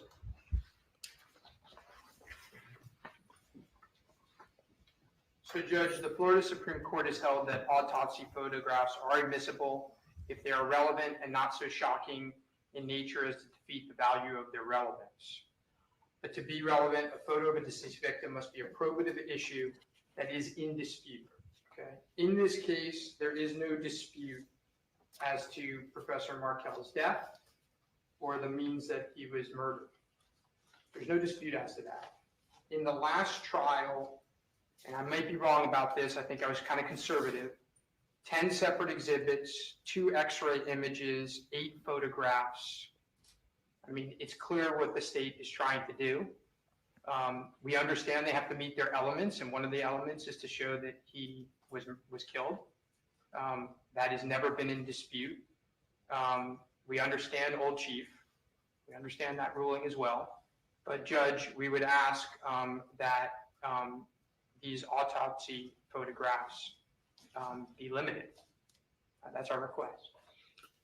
Although I believe, I'm not certain if any of these were used during the examination of Mr. Rivera, but doesn't the examination of Mr. Rivera in some ways coincide with these photos, at least as to how the murder was carried out itself?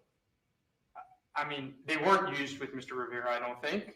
They were used with a medical examiner, and they were used in closing arguments. I don't know that. Well, if they're entered in evidence, you can use them in closing. Balancing test. I don't think anyone's disputing how the murder was carried out. There's no dispute.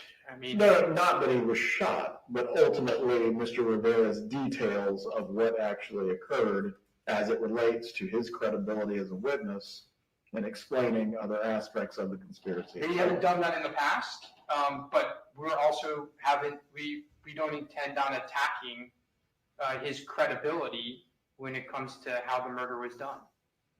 State, you may respond. Yeah, they don't want these photos because they don't want the jury to realize how bad that he was killed, what their conspiracy was. Material issue, it's required to prove victim is in fact dead. We don't have to accept a stipulation. The photographs are what they are. We entered 8 photographs, which is relatively few for a homicide case. 2 of those photographs were x-rays, so not inflammatory in any way. One of them is an ID photo, and one of them is a photo of the stippling on the victim's arm. So that leaves 4 photos that are the type of autopsy photos that we think of as standard autopsy photos that show some gore. None of those are even internal. We're not seeing a scalp peeled back or the head open or anything like that. So I think this is a situation where we don't need to limit any further what the state has already chosen to introduce in this case. Just Yikes. so polished and professional. Yeah. Right? What a Scalp. difference. They're Photos are probative. And the prejudicial effect does not outweigh them. The motion is denied as to this particular point. yeah. Let's move on to the defendant's motion to preclude traveler's consciousness of guilt. I can't wait to hear this one. I take it that's going to be Dan and not Alex. Alex probably says, you take that. Going to the spa. She was going to the spa in Vietnam.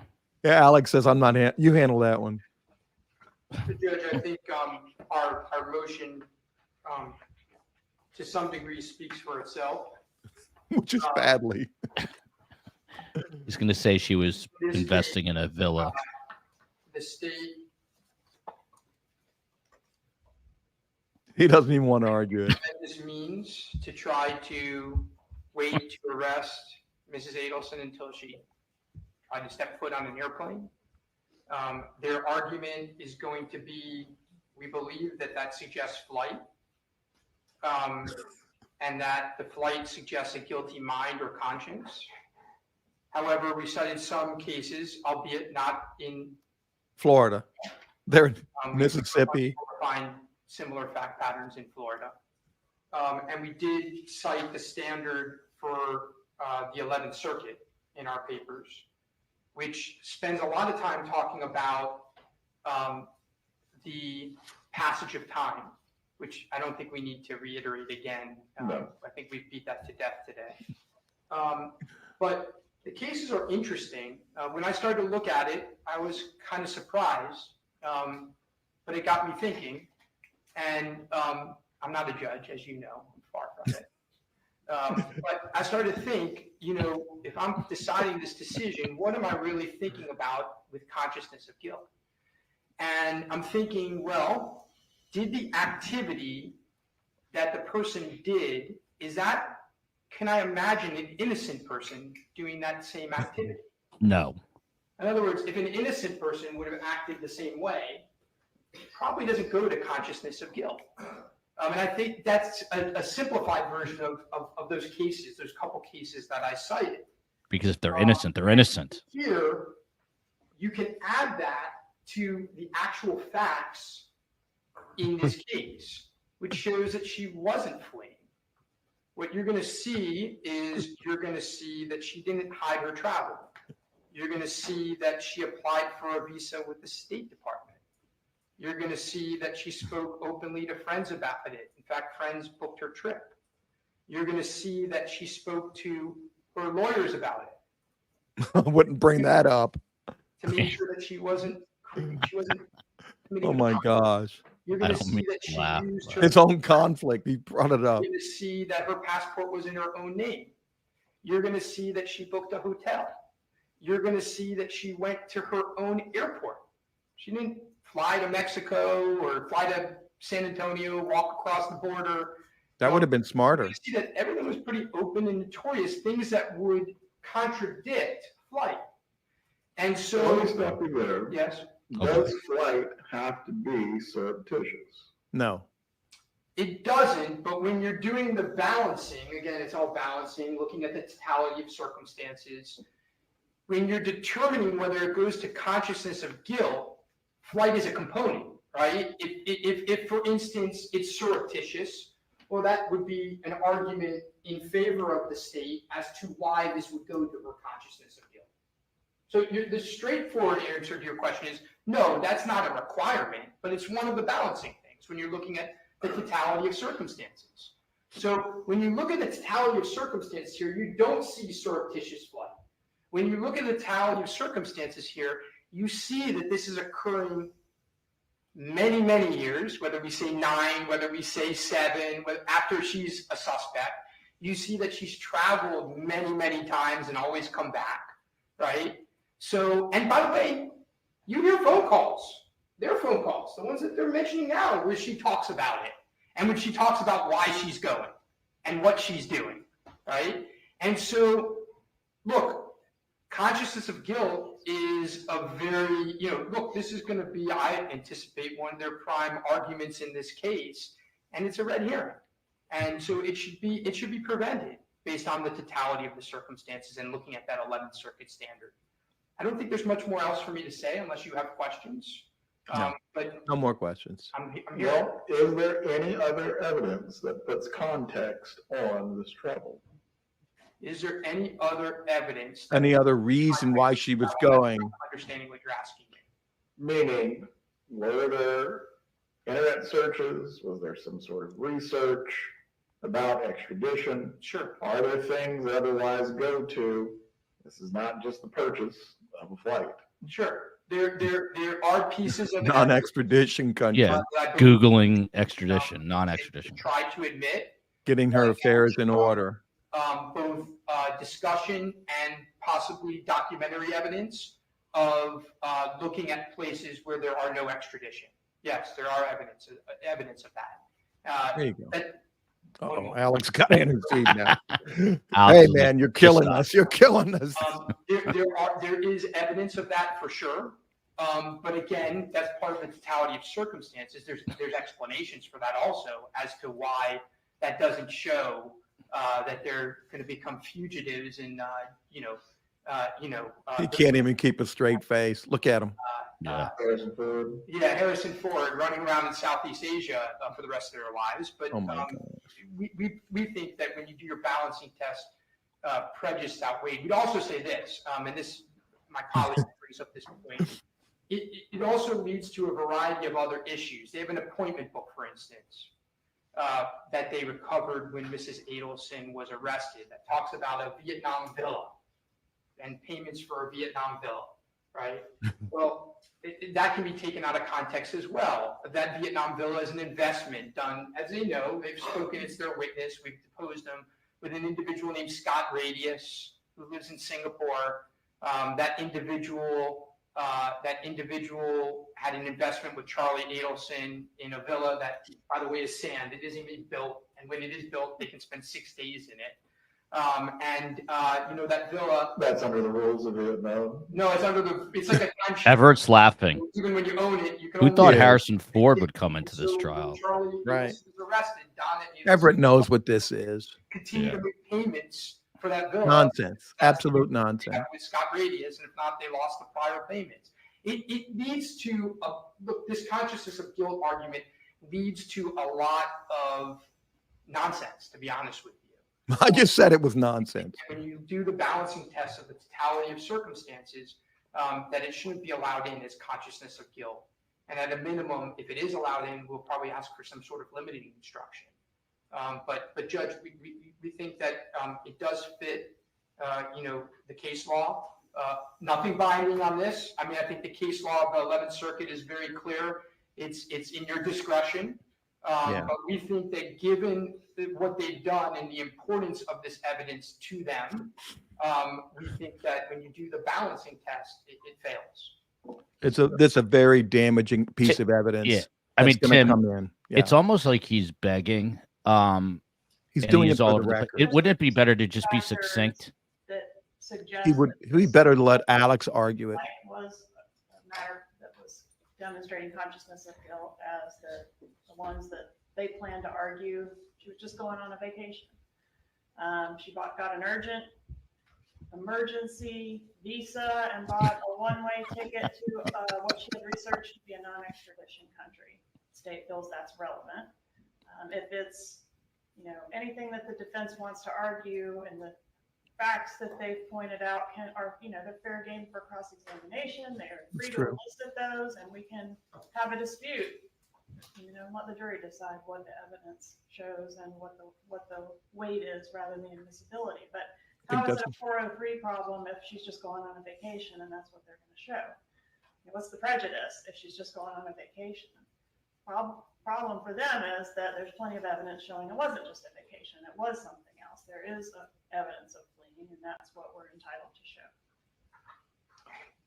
As to this motion, I am prepared to rule. Let's go to the Cases cited by the defense within its motion, and also looking at this as a matter of weighing prejudice versus probative value. The motion is going to be denied. I do believe this is a matter that goes to weight versus not admissibility, right? The finder of fact, the jury is going to determine whether Ms. Adelson was in fact merely researching a vacation, or if she was in fact seeking to avoid prosecution, or this is consciousness of guilt. Really, God. not for the court to exclude, as it is relevant and probative. As far as any limiting instruction that defense would seek, you may submit that concerning this issue. Right, I believe that covers the defense motions for today. Wow. Rush, Rob, if you can submit orders, at least for the matters that have been ruled upon concerning these matters. He's pointing to Alex. Alex, you do the motion. State's motion and limiting. You just call him Rashbaum. Yeah. As Yeah. on the one, Ms. Kappelman. Wow.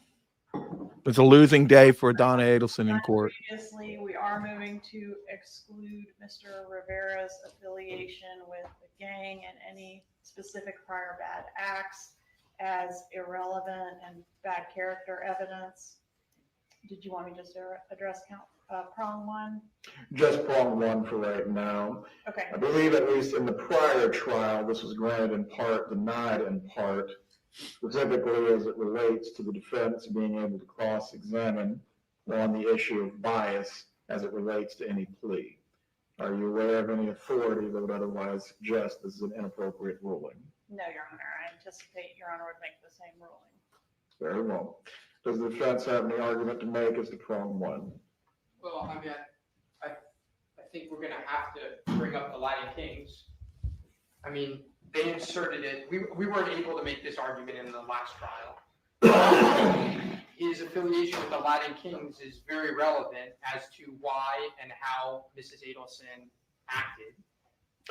Well, I believe it did come out that he was affiliated with a gang, did it not? It's just the name Latin Kings wasn't used. Yeah, I mean, I just don't want to go afoul of the court's ruling, right? The fact that he is the head of the Latin Kings Lion Kings?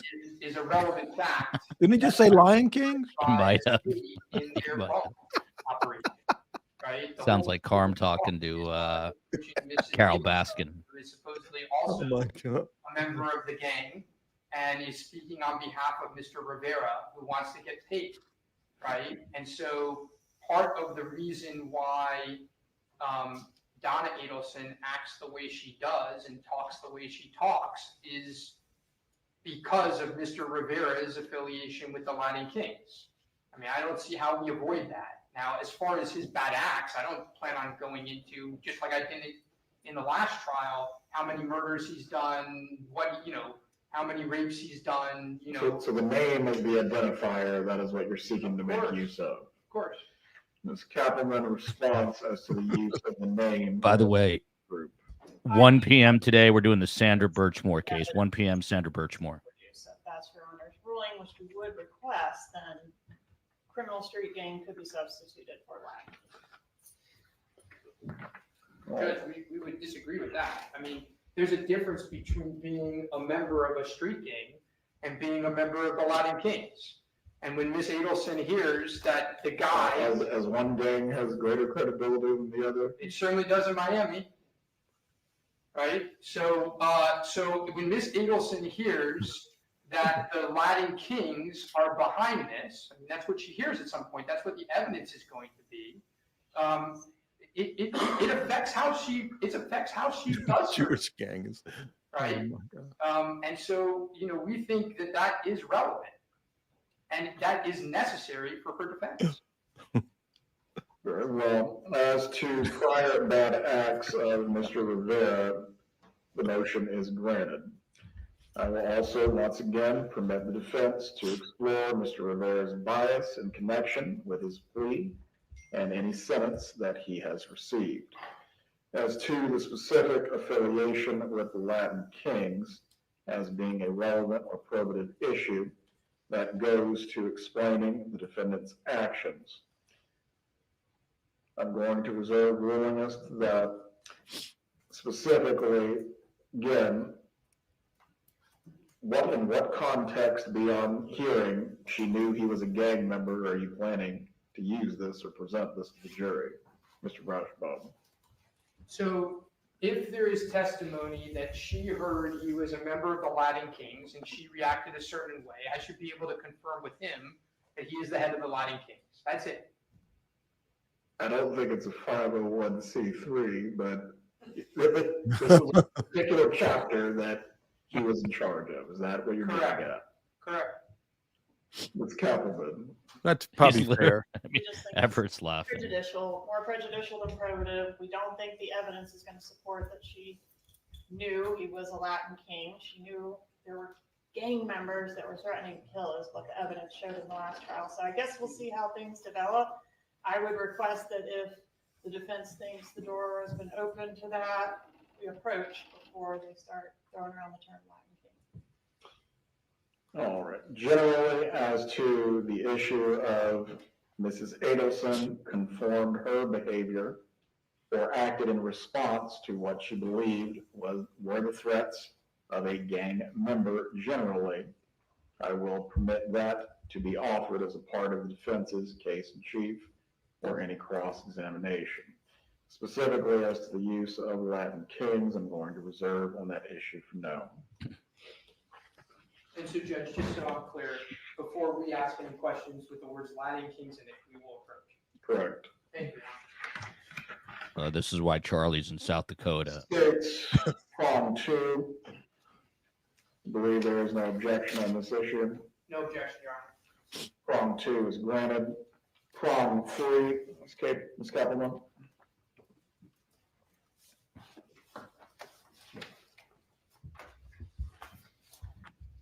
Yes, Your Honor. Prong 3 relates to Mr. Rivera's mental health status. This has been excluded previously.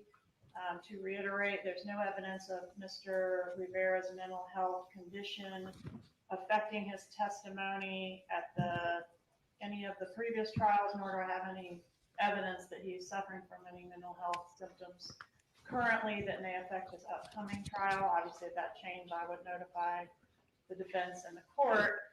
And there's no evidence that he was suffering from these symptoms at the time that these events that he's testifying about occurred. So I would move to exclude any evidence or mention of his mental health conditions or diagnoses or symptoms.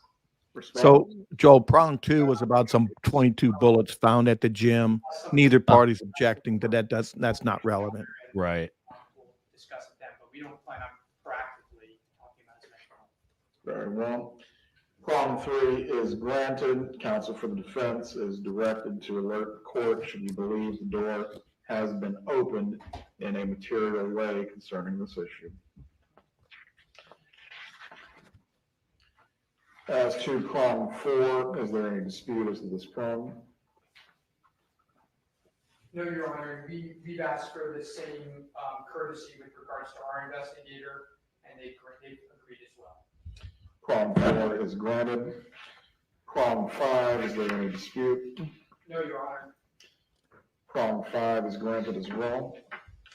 As to prong 6, is there any dispute? No, Your Honor. That's headphones. Prong 6 is granted. As to prong 7, the demonstrative aids, Ms. Kappelman, you may make your argument.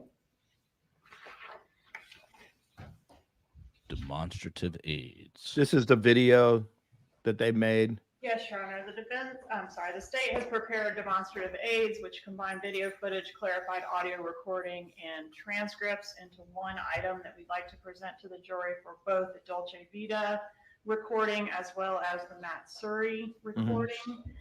So those are mentioned in paragraphs 4 and 6. We also have similar to what we've used previously with the wiretap calls, slides that have the scrolling transcript along with a photo of who's speaking, which we think assists the jury in understanding those items of evidence. I think that was all that was covered in these. That's right. That's correct. Dolce Vita, Matsuri, and the wire calls. We did previously have an objection to any editing, any underlining or any highlights, which we have removed from those exhibits. So those will not be present. Well, response? Our position is the same as in the last trial. We don't object to the transcripts from the wire. We do object to transcripts for Dolce Vita and Matsuri due to audibility. And last time I think the judge ruled with us and ruled that the transcripts would come in for the wire, but not for Dolce Vita or for Matsuri, and that's our position today as well. I reviewed the recordings of both Dolce Vita and Matsuri once again.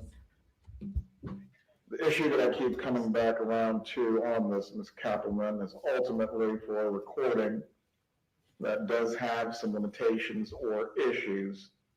How does the transcript not otherwise suggest to the person or I should say, jurors who need to listen to and interpret it, what is on the recording if they themselves are not able to make it out clearly? We do have and had in the last trial as well the authentication of the transcript by a party who was present for the conversation. I think that's what made the difference Meg Donawa. to the Dolce transcript use in the last trial. We were able to use that. Matsuri was out. The defense is correct on that.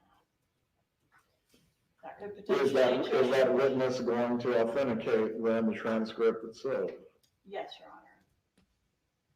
Mr. Rauschbaum, any remaining arguments concerning them? Yeah, you still can't hear tons of the transcript, and they're guessing as to words on tons of the transcript, and you still can't hear the first 31 minutes. Yeah, but you have a witness who's going to verify the transcript's accurate.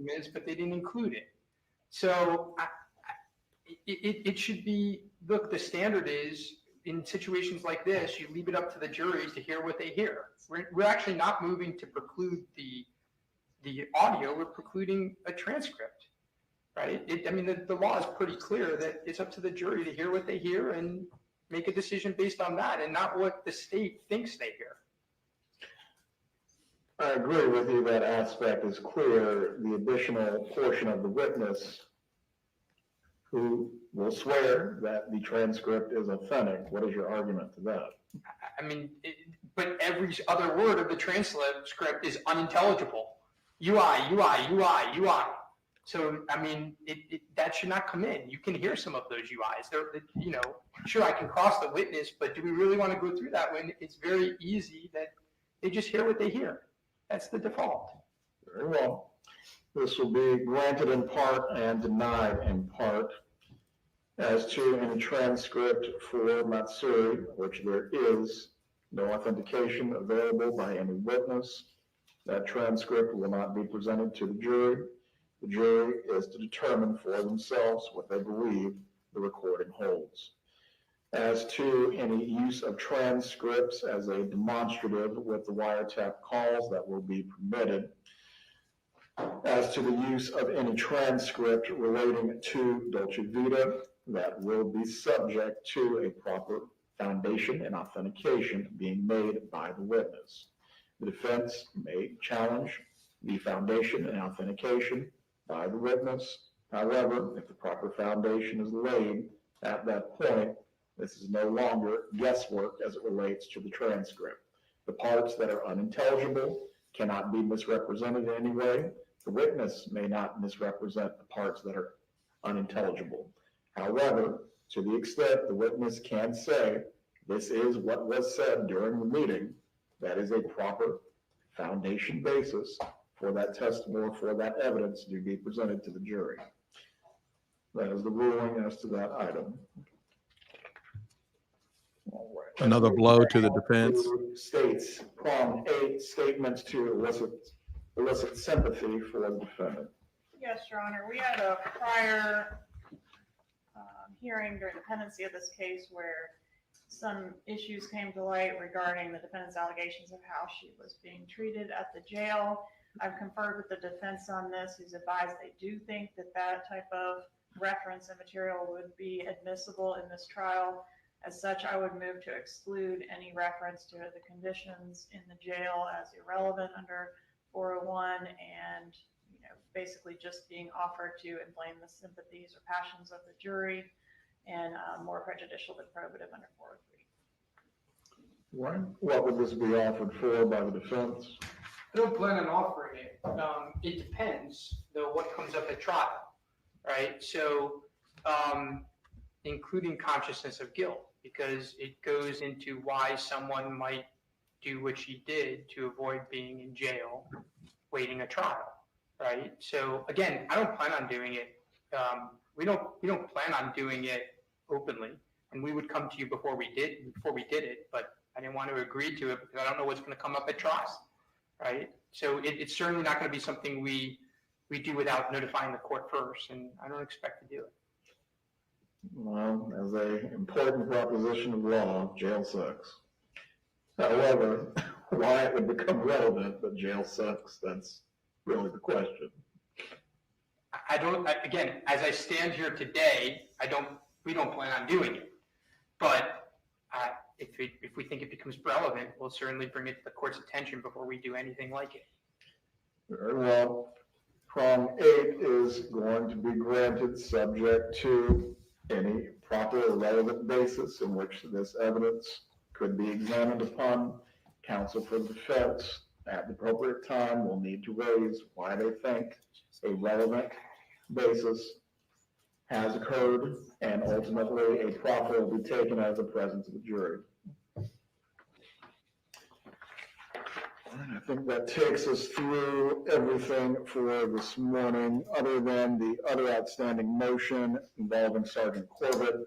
Are any other motions being anticipated by the defense or state concerning the exchange of witness list exhibits? That did happen, Judge, and we are still in communication about small changes that are happening, and we'll bring it to your attention if we have any issues. But so far, we're getting along okay on exhibits and witnesses. There's still a couple depositions outstanding, which we're working on, so no issues to report at this time. We do want to approach on one other matter, though, before we are done for the day here. All right. Mr. Morris? Judge, on demonstratives, and when I say demonstratives, I want to make sure that I understand what you're talking about. You understand what I'm talking about. I've got some flow charts or timelines that I'm constructing. They're not finished or complete yet, and importantly, I don't think they're going to be on Tuesday. I addressed that issue because that's the deadline that we've set. I addressed that issue with Ms. Kappelman yesterday. She indicated that she had similar timelines. We both agreed, with Your Honor's permission, that we're okay not being constrained by the deadline insofar as we share with one another prior to trial. That way, if there are any issues, we're able to discuss those. In other words, no surprises.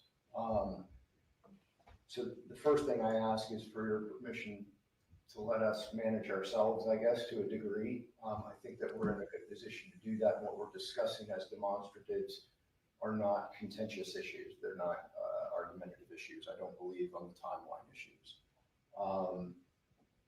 Second issue is because discovery, because of the depositions, there have been a couple of things that have come up. We're working through those in terms of whether there would be additional motions in limine.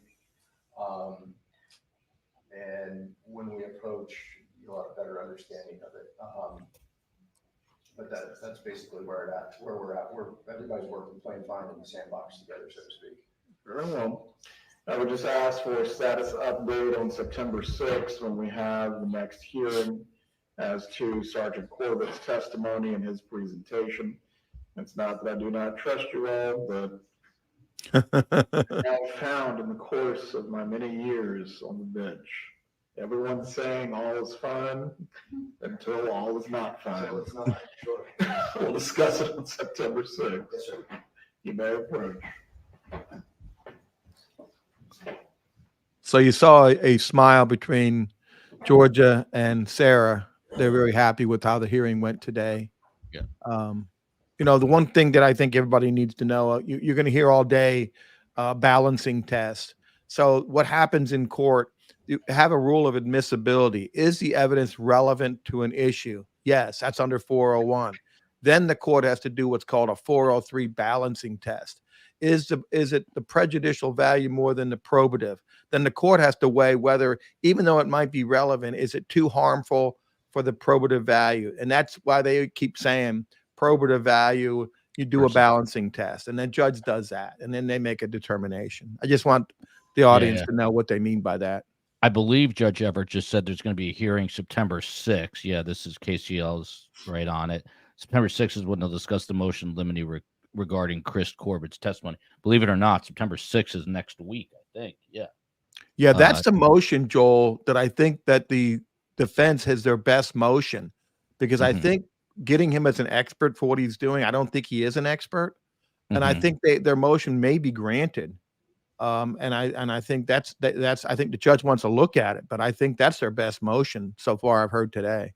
Yeah. Letting us know, KCL, that is next Friday. We'll be back here for that motion. I don't know that Donna will be there. That seems like it'll be a fairly quick motion. We're looking at Donna right now. A lot of comments made about her ears. It's not nice. It's not nice, but it might be true. Her hair obviously much longer. Noticeably no glasses. She usually has her glasses on. Hair much grayer, no makeup. And people have said, and this is not to body shame in any way, but just an observation that is fact, is she has put on weight, a very high carb diets in the jail system. I was telling Tim, I was listening to a news report on the way over to the studio. 6 people have recently died in the Leon County jail for a different variety of reasons. So it is not easy living there. I guess the state is investigating it. Tim Jansen, what is happening right now? Georgia wanted to approach about another matter. If you had to take a guess, what do you think it is? You know, that's who knows what it could be. It could be witness issues. It could be timing. Both parties want to discuss something. I don't know if there's something under investigation, but they're bringing it to the court's attention. It's not sufficient enough or completed where they have to file a motion, but I think they're bringing something to the attention of the judge, which is interesting. We're going to stay on, if Tim will, for a little while to just go over what all transpired today once this is officially over. There's a question already from Cauliflower, like the name. Tim, is Donna going to be able to have her hair done before trial? If not, then I think it might be obvious to jurors that she's been in custody. What is her appearance? How will her appearance change on the first day of trial? Good question. She'll be dressed in regular clothes. She has the right to get a haircut. My clients, you can get them shaved also. They'll take care of that at the jail. She probably will not be in handcuffs during the trial. They will bring her in and out outside the presence of the jury. So she'll be in regular clothes sitting there. Her appearance, she looks more serene today. She looks kind of defeated. So I don't know. It's a different Donna than the last time we saw her at the hearing, right? She was jovial, laughing and making comments, but now she's, she looks totally different. I mean, we saw her from the neck up in that Zoom hearing previously. Looked, she looked, like she was optimistic, upbeat. This is a totally different expression on her face today. She does look worn. I think anybody would be who spent as much time as she has in jail. Trio girl, and it's like we're piling on her here, but she looks bad. I would tend to agree, but I don't know how well you can look, in fairness to her, in a prison jumpsuit, completely shackled. at the beginning of this, Judge Everett asking her to raise her right hand, which she really couldn't do because she's got the waist shackle on. So this is definitely compelling. Tim Jansen, we really got our first glimpse today at Alex Morris. I know you know him, a very well-respected attorney.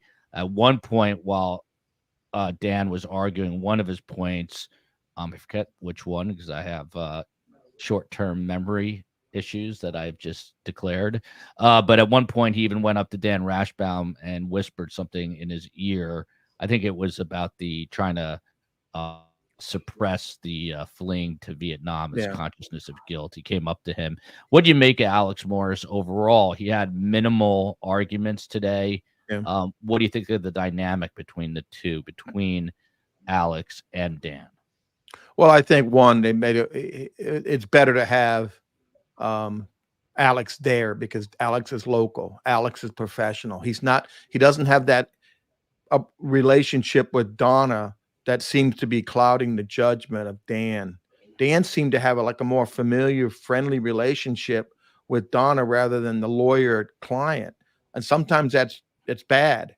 Alex is very professional. He'll serve well before the jury. He probably should pick the jury. He knows this community. The judges know him. He's got respect and he's smart. And he's not going to, Dan sometimes said things and did things that you clearly knew he didn't believe what he was arguing. You never got that feeling with Alex, right? He always looked like he had a point. He was making his point, and you more believe that.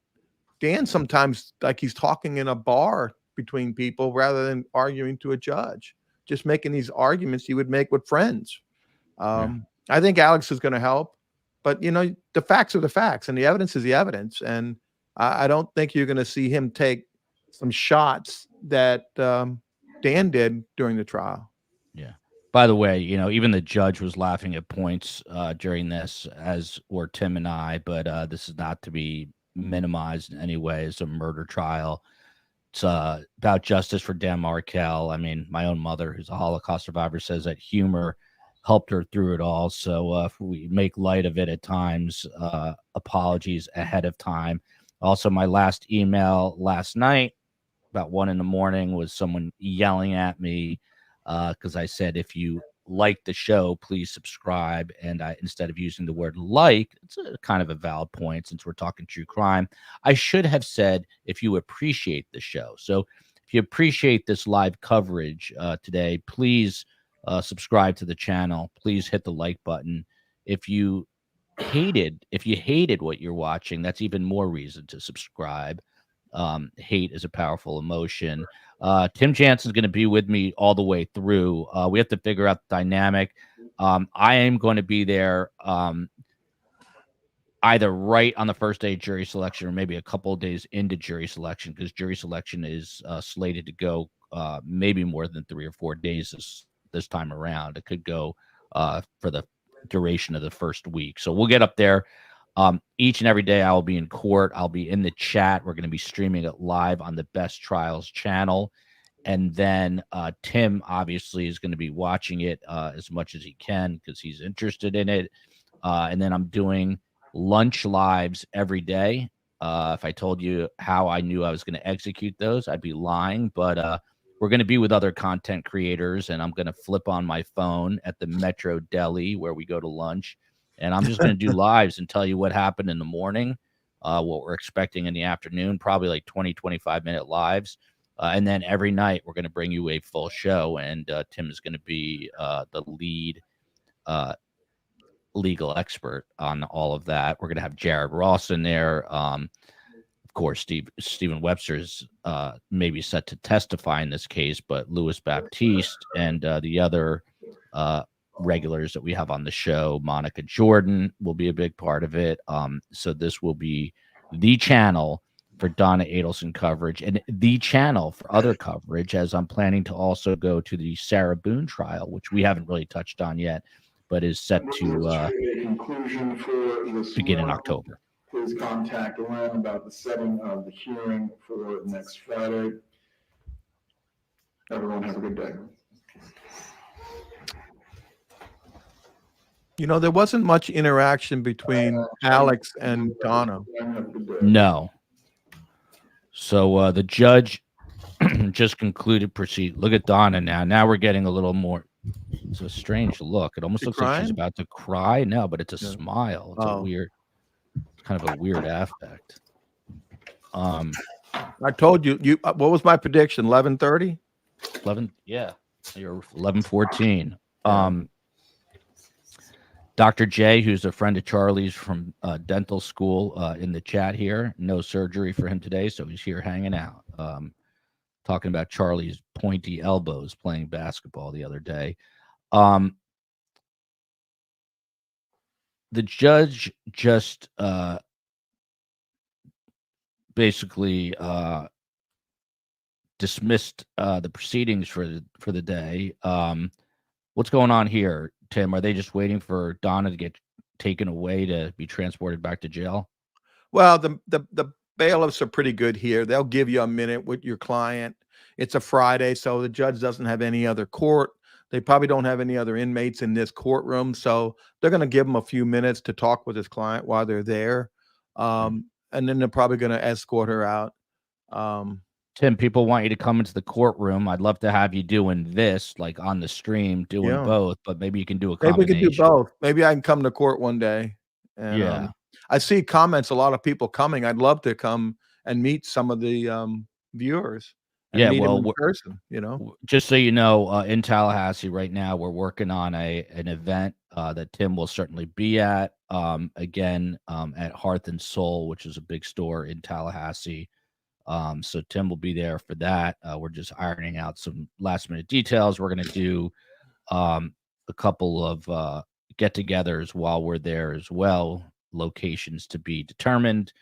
And we're going to, also. You could do some events at my office after. Maybe we'll do like a happy hour or cocktail hour after court. That would be amazing. And we're going to get the other content creators to join us too. So it's going to be a group effort. If people miss this one, I did interview Dan's father, Phil Markel. I've become fairly close with him. And he's almost like a father figure to me now that I lost my father. But I've done the only really full-length interview with him. It's under the video tab on our YouTube page. If you haven't seen it, not because I did the interview, but just to hear from Dan Markel's father is really interesting, especially ahead of this trial. So Vesper, yes, you're invited to the happy hour. Vesper one love, she was invited to the happy hour. Vesper Martini's in. Lee Dundee, we appreciate all of you. Thank you so much. So I just want to go over this stuff really quickly. We'll take some questions, and then again at 1 o'clock we're doing the Sandra Birchmore case at 1 p.m. So come back for that one at 1 o'clock today. That's a kind of a horrific case out of the Boston area. So just moving through these various motions really quickly, there was a motion to basically deny Jeff Lacasse's testimony, the ex-boyfriend of Wendy Adelson. Judge said he's going to reserve his ruling on that, although that he's going to testify at this trial. Correct him? Oh, absolutely, he's going to testify. There you go. The next one, Wendy Adelson's testimony. They want parts of the book, name changes of boys, Wendy's willingness to allow the grandparents, meaning Ruth and Phil, to see the kids, grandparents' visitation rights. They wanted a lot of that left out of the evidence portion of this trial. I forgot to make a note about how he ruled on that. Do you remember, Tim, about how he ruled with regard to Wendy, or did he reserve ruling? There's parts that he ruled he'll reserve, some he's going to come in. I mean, the takeaway from today was really that the defense really didn't get anything they really wanted, right? They didn't get to move the courtroom. They didn't get it dismissed. They didn't get the evidence going to be kept out. He did reserve on parts of that. So while they're making the motions, which they have to do, okay, Nothing is going to really change the government's case and not going to change the defense's strategy. So I think we're going to see the trial that we thought we were going to see, and we're going to see it in the big courtroom, because I know a lot of people were mad that they weren't going to come now, and I hope all the viewers come and see. You're going to see a good trial. You're going to see a great judge. And it's so different than the Karen Reed case, because you have a judge here who rules on the law, applies the facts, gives parties both sides equal time, and makes rulings, unlike the Karen Reed case, right? So yeah. By the way, a very informal poll here. You can email us at survivingthesurvivor@gmail.com, or let the COE know in the chat. But we're ever evolving. This is what's so interesting. I was in broadcast news for 27 years, and you're told what to do, but here we can do things our way. So one of the things that the COE, Steve Cohen, and by the way, shout out to Space Coast on the West Coast, who is helping immensely with the audio. There were some audio issues on the other, not on his end, but on the pool camera today. So shout out to Space Coast for fixing that. And of course, our mods, who are amazing. But the informal poll is, I am a news guy. I'm not an attorney, but would you like to see more breaking news on STS? In other words, when there's a verdict being read in the Robert Tellis case, even if we haven't covered it extensively, do you want me to hop on and talk about it? When there's a press conference related to Sandra Birchmore, do you want me to hop on and be live in addition to our shows in the evening? That means I'd have to have my behind nailed to this chair all day, but I'm willing to do that for STS Nation. And again, we are going to be going to trials and covering more trials this year live. We are following Shanna Gardner closely. Alex is asking. We've covered that case closely. We'll cover future hearings, but let us know what you think about hopping on to do more lives.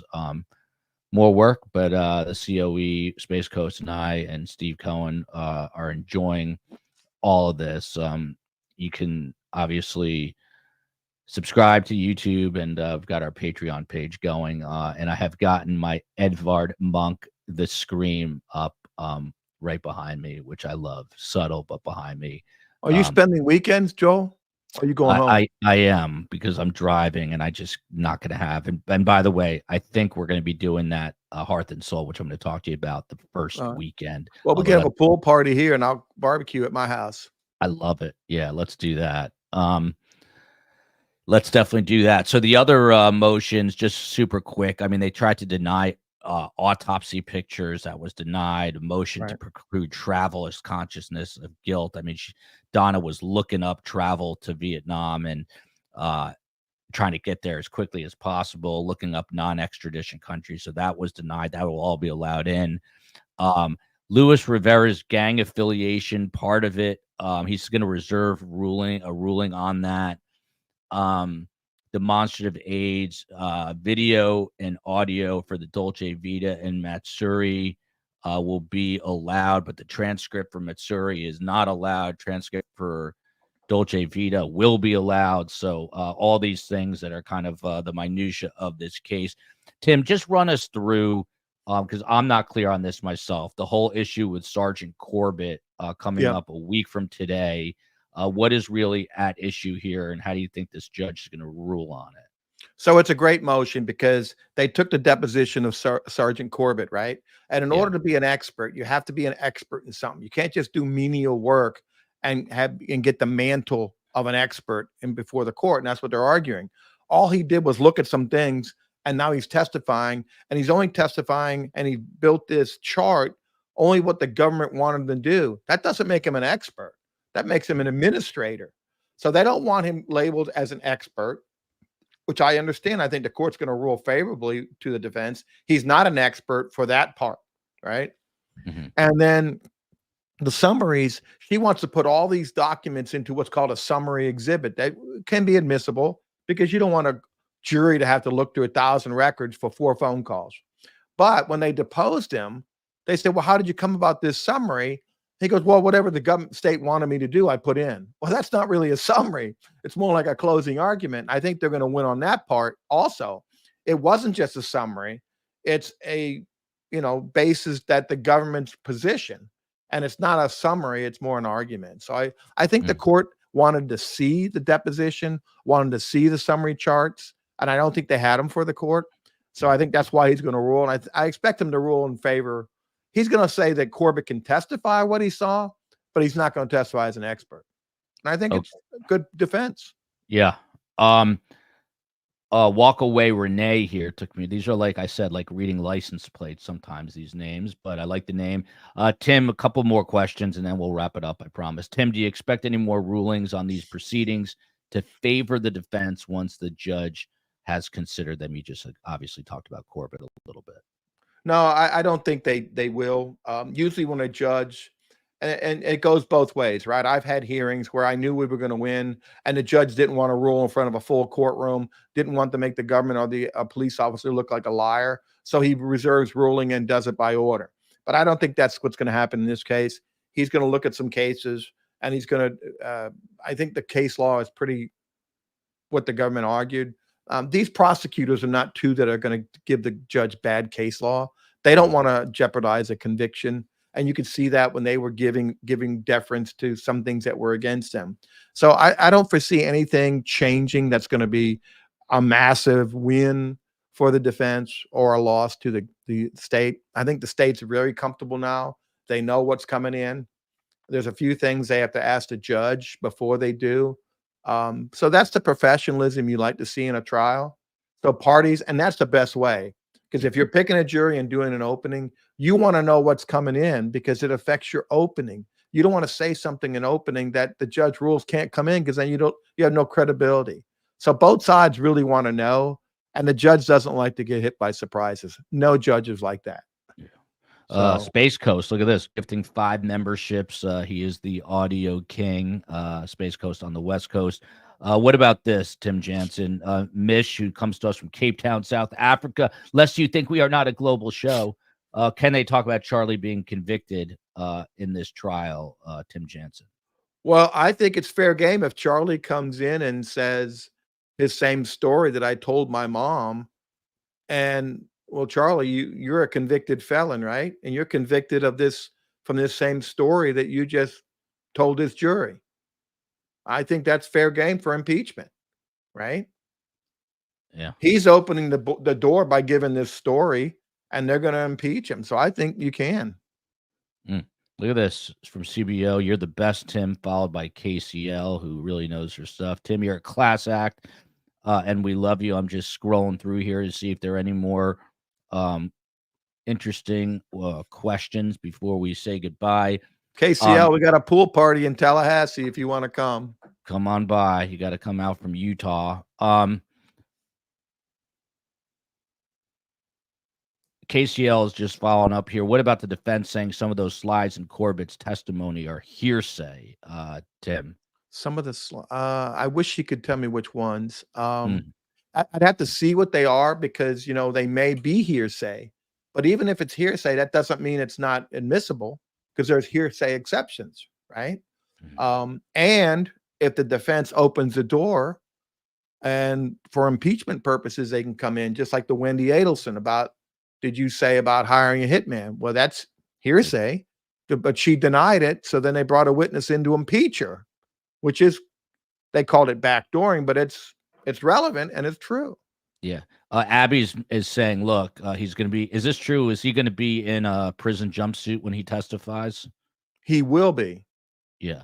He does not get any benefit. He is not on trial. He's merely a witness, just like Luis Rivera testified. Yeah. He was in his jumpsuit. So, and Katie McBana was. So it's going to be pretty obvious when he comes in. I was just thinking about this. Tim, is he in any kind of danger in the Leon County jail? Because he's back in Florida and he's going to be here for a while. Do they have him on total lockdown? Look at this. Look at this, Tim, on a plane over Kansas City. Fly safely. It's amazing that you can watch this on an aeroplane. Go ahead, Tim. He will be in seclusion. He'll be in a pod, and they have pods where you can't leave that individual pod, your room, without an escort. And so he'll be in full what do you call it? Segregation. I'm looking at this. A lot of people are saying yes to the breaking news. So this is a group effort. I like to include STS Nation in everything we do. So if you guys, we keep a calendar, but we obviously look.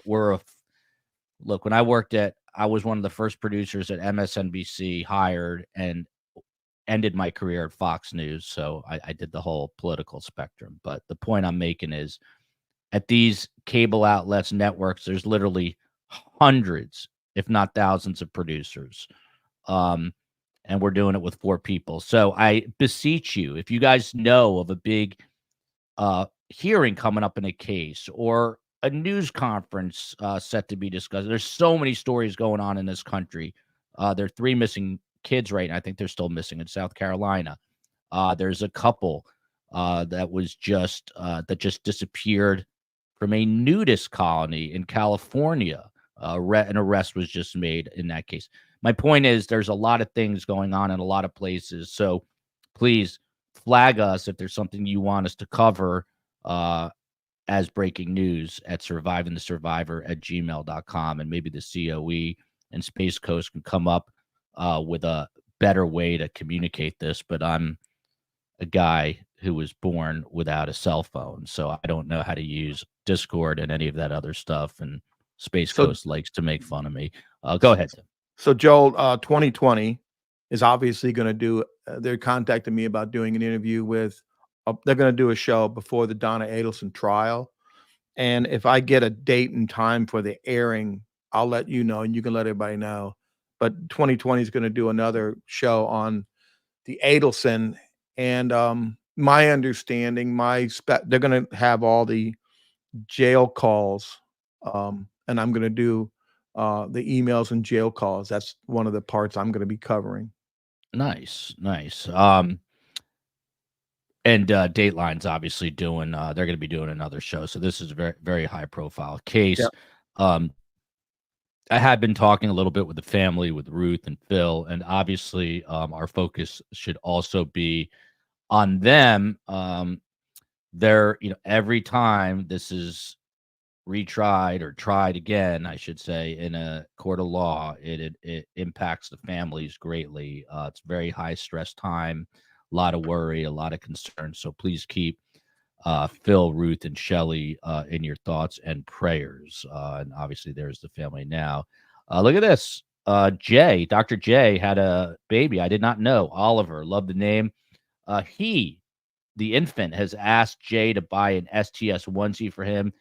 The work never ends at STS. We are also working on improving the merch store, which is somewhere in the ether sphere. But COE, let Jay know. By the way, COE, Karma's also screaming that she has not gotten the newsletter. If anyone wants to be included on the STS newsletter, again, email us at survivingthesurvivor@gmail, and we'll get you a newsletter. No, don't email. Oh, what? Do what? Thank you. What? I can't respond to 2,000 emails. They can sign up. We're going to put it right here. We'll also put it in the show description, but there's an area where they can directly sign up for the newsletter. Where is that area? It's in chat right now. If you go to chat, you can find the link to sign up for the newsletter. We will also add it to the show description, and we will also add a link on our YouTube channel that makes it easier for everyone. Thank you. Yeah, you've got to click on this here to sign up to receive the monthly newsletter. I'm with KCL here. I'm a student of Tim Jansen's in STS Law School. I'm learning every day. In news, you have to kind of pivot. I covered politics. I covered U.S. equities on the floor of the New York Stock Exchange, and I still don't know what they are, but I made it seem like I did. But this, to me, is the most fascinating of the things I have covered, and I'm really enjoying it, partly because I'm the child of a therapist, a licensed therapist. My mom and my dad are psychiatrists, and I just never understand why the hell people do these things instead of just getting a divorce attorney. Tim Jansen. There's been a lot of confusion, but I've confirmed this with Ruth herself. Look at this. COE. Daniela Medina would love to help with the merch store. She's local in Miami. Daniela, if you see me, I bought custom, not a license plate, but a license plate frame that says "Surviving the Survivor, Best Guest in True Crime." Come knock on my window. Hey, Joel, well, I want to get cufflinks that say STS, and I can wear them because I wear them every day when I'm in court. You hear that, Daniela? COE, can you please get Tim Jansen STS cufflinks? That's what we're gonna have to do. Now we're going completely off the rails here. But anyway, I did speak to Ruth. There's been a lot of confusion about when this is actually beginning. So jury selection starts Tuesday, September 17th. Tuesday, Right. September 17th. That is 2 weeks away, ladies and gentlemen. Steve Cohen and I are going to be driving up to Tallahassee once again. And look at this. Ned Smith wants an STS dog collar. We got to make it happen. Joel, I meant to ask you. Yeah. I have connections to a box, so I might be able to get box for that game if you want to go to the. Is it California game? Yeah, I absolutely love that. My good friend Jared Ross had mentioned something, but we'll coordinate. Okay. But right. Either way, I'm going to that game, even if I have to break into the. What is the stadium called? It's Doak Campbell Stadium. Doak Campbell. DOAK. Oh, Doak Campbell. Okay, Yeah. well, breaking into Doak Campbell if I need. No, to. we'll get you in. A box is better. It's air conditioning. They have refreshments. Got to know the right people in life. It's not what you know, it's who you know. And I know Tim Jansen and Jared Ross. So Tim, very quickly. Yeah. 23rd is the date of trial, though. Well, jury selections begins the 17th. The trial is starting the 23rd. That's the order I saw from the judge. I think that's a rough estimate as to how, because they're expecting. Okay.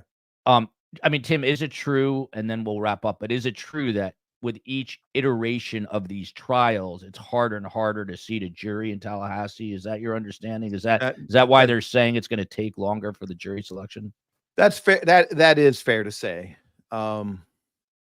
Yeah, and it's interesting, because this trial is going to go on while the students are here, and you have some students that have registered to vote here, so they could.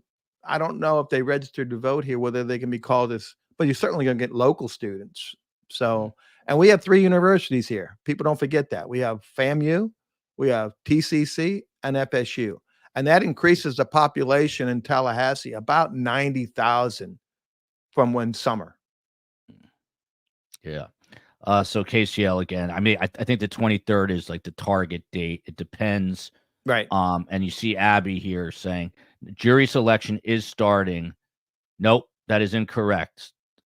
Starting September 17th. There's no confusion. It is September 17th on a Tuesday because there's something else going on that Monday. So jury, even we're confusing you, but it will be September 17th. That is coming directly from Ruth Markel to me. And it's in the big courtroom. That'll be great. More people can go. Might want to check that 9/17 date. It may have recently been, unless it was moved, but I just talked to Ruth literally a day ago. So unless it was just moved, I don't know. There you go. I mean, a lot of people are coming. Tim, just very quickly, your final thoughts here on what to expect with jury selection. What are you sort of anticipating the most with just a couple of weeks away from this trial getting underway? Well, I think KCL made a great point in the chat. Tallahassee is getting a lot of new residents moving here. They're moving up from South Florida. They're moving from other states for tax reasons, for weather reasons. So you're going to probably get some potential jurors who have been here like 3 years ago, that may not know much about the trial, certainly the earlier trials, who might come in and say they really don't know anything, right? Because if you get someone local that lives in the Benton area where the murder took place, it's going to be hard for those people to say they haven't heard anything. And that's why Alex will be helpful. He knows the neighborhoods. He'll know. That's going to help so much better than some jury consultant. That was a major mistake. And having Alex, I think, is going to give the defense more credibility. So, here's a final question. Do you think she has, Donna, plausible deniability in believing Charlie's extortion theory. Tim, the way I understand it, they're gonna have to put her on the stand, and she's gonna say, look at this. I wish Joel would write a book. I'm not allowed to bring it up. So Abby, thank you so much.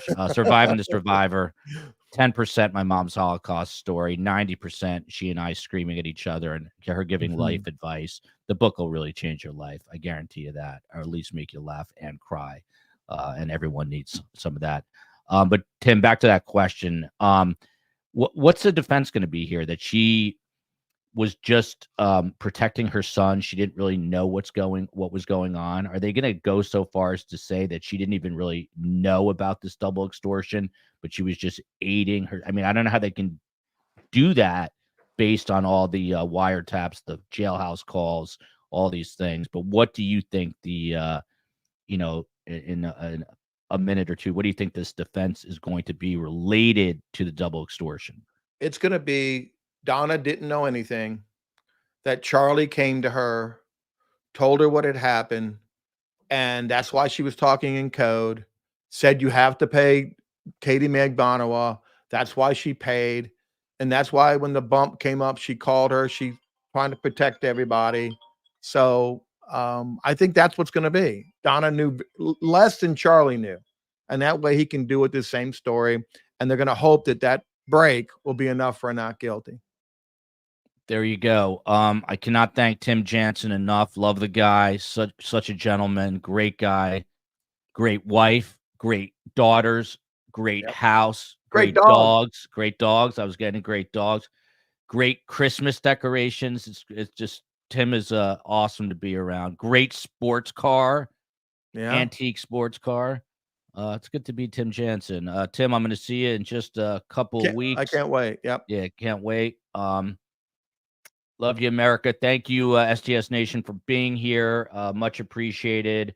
We're taking a 1 hour break to hydrate, and then we're back on the main STS channel for 1 p.m. live on the Sandra Birchmore case, which is really disturbing. Tim, we got to get you on that because there's a federal prosecutorial nexus with that case. I want to get your take on. We're going to be doing it next week. Tim's taking a call.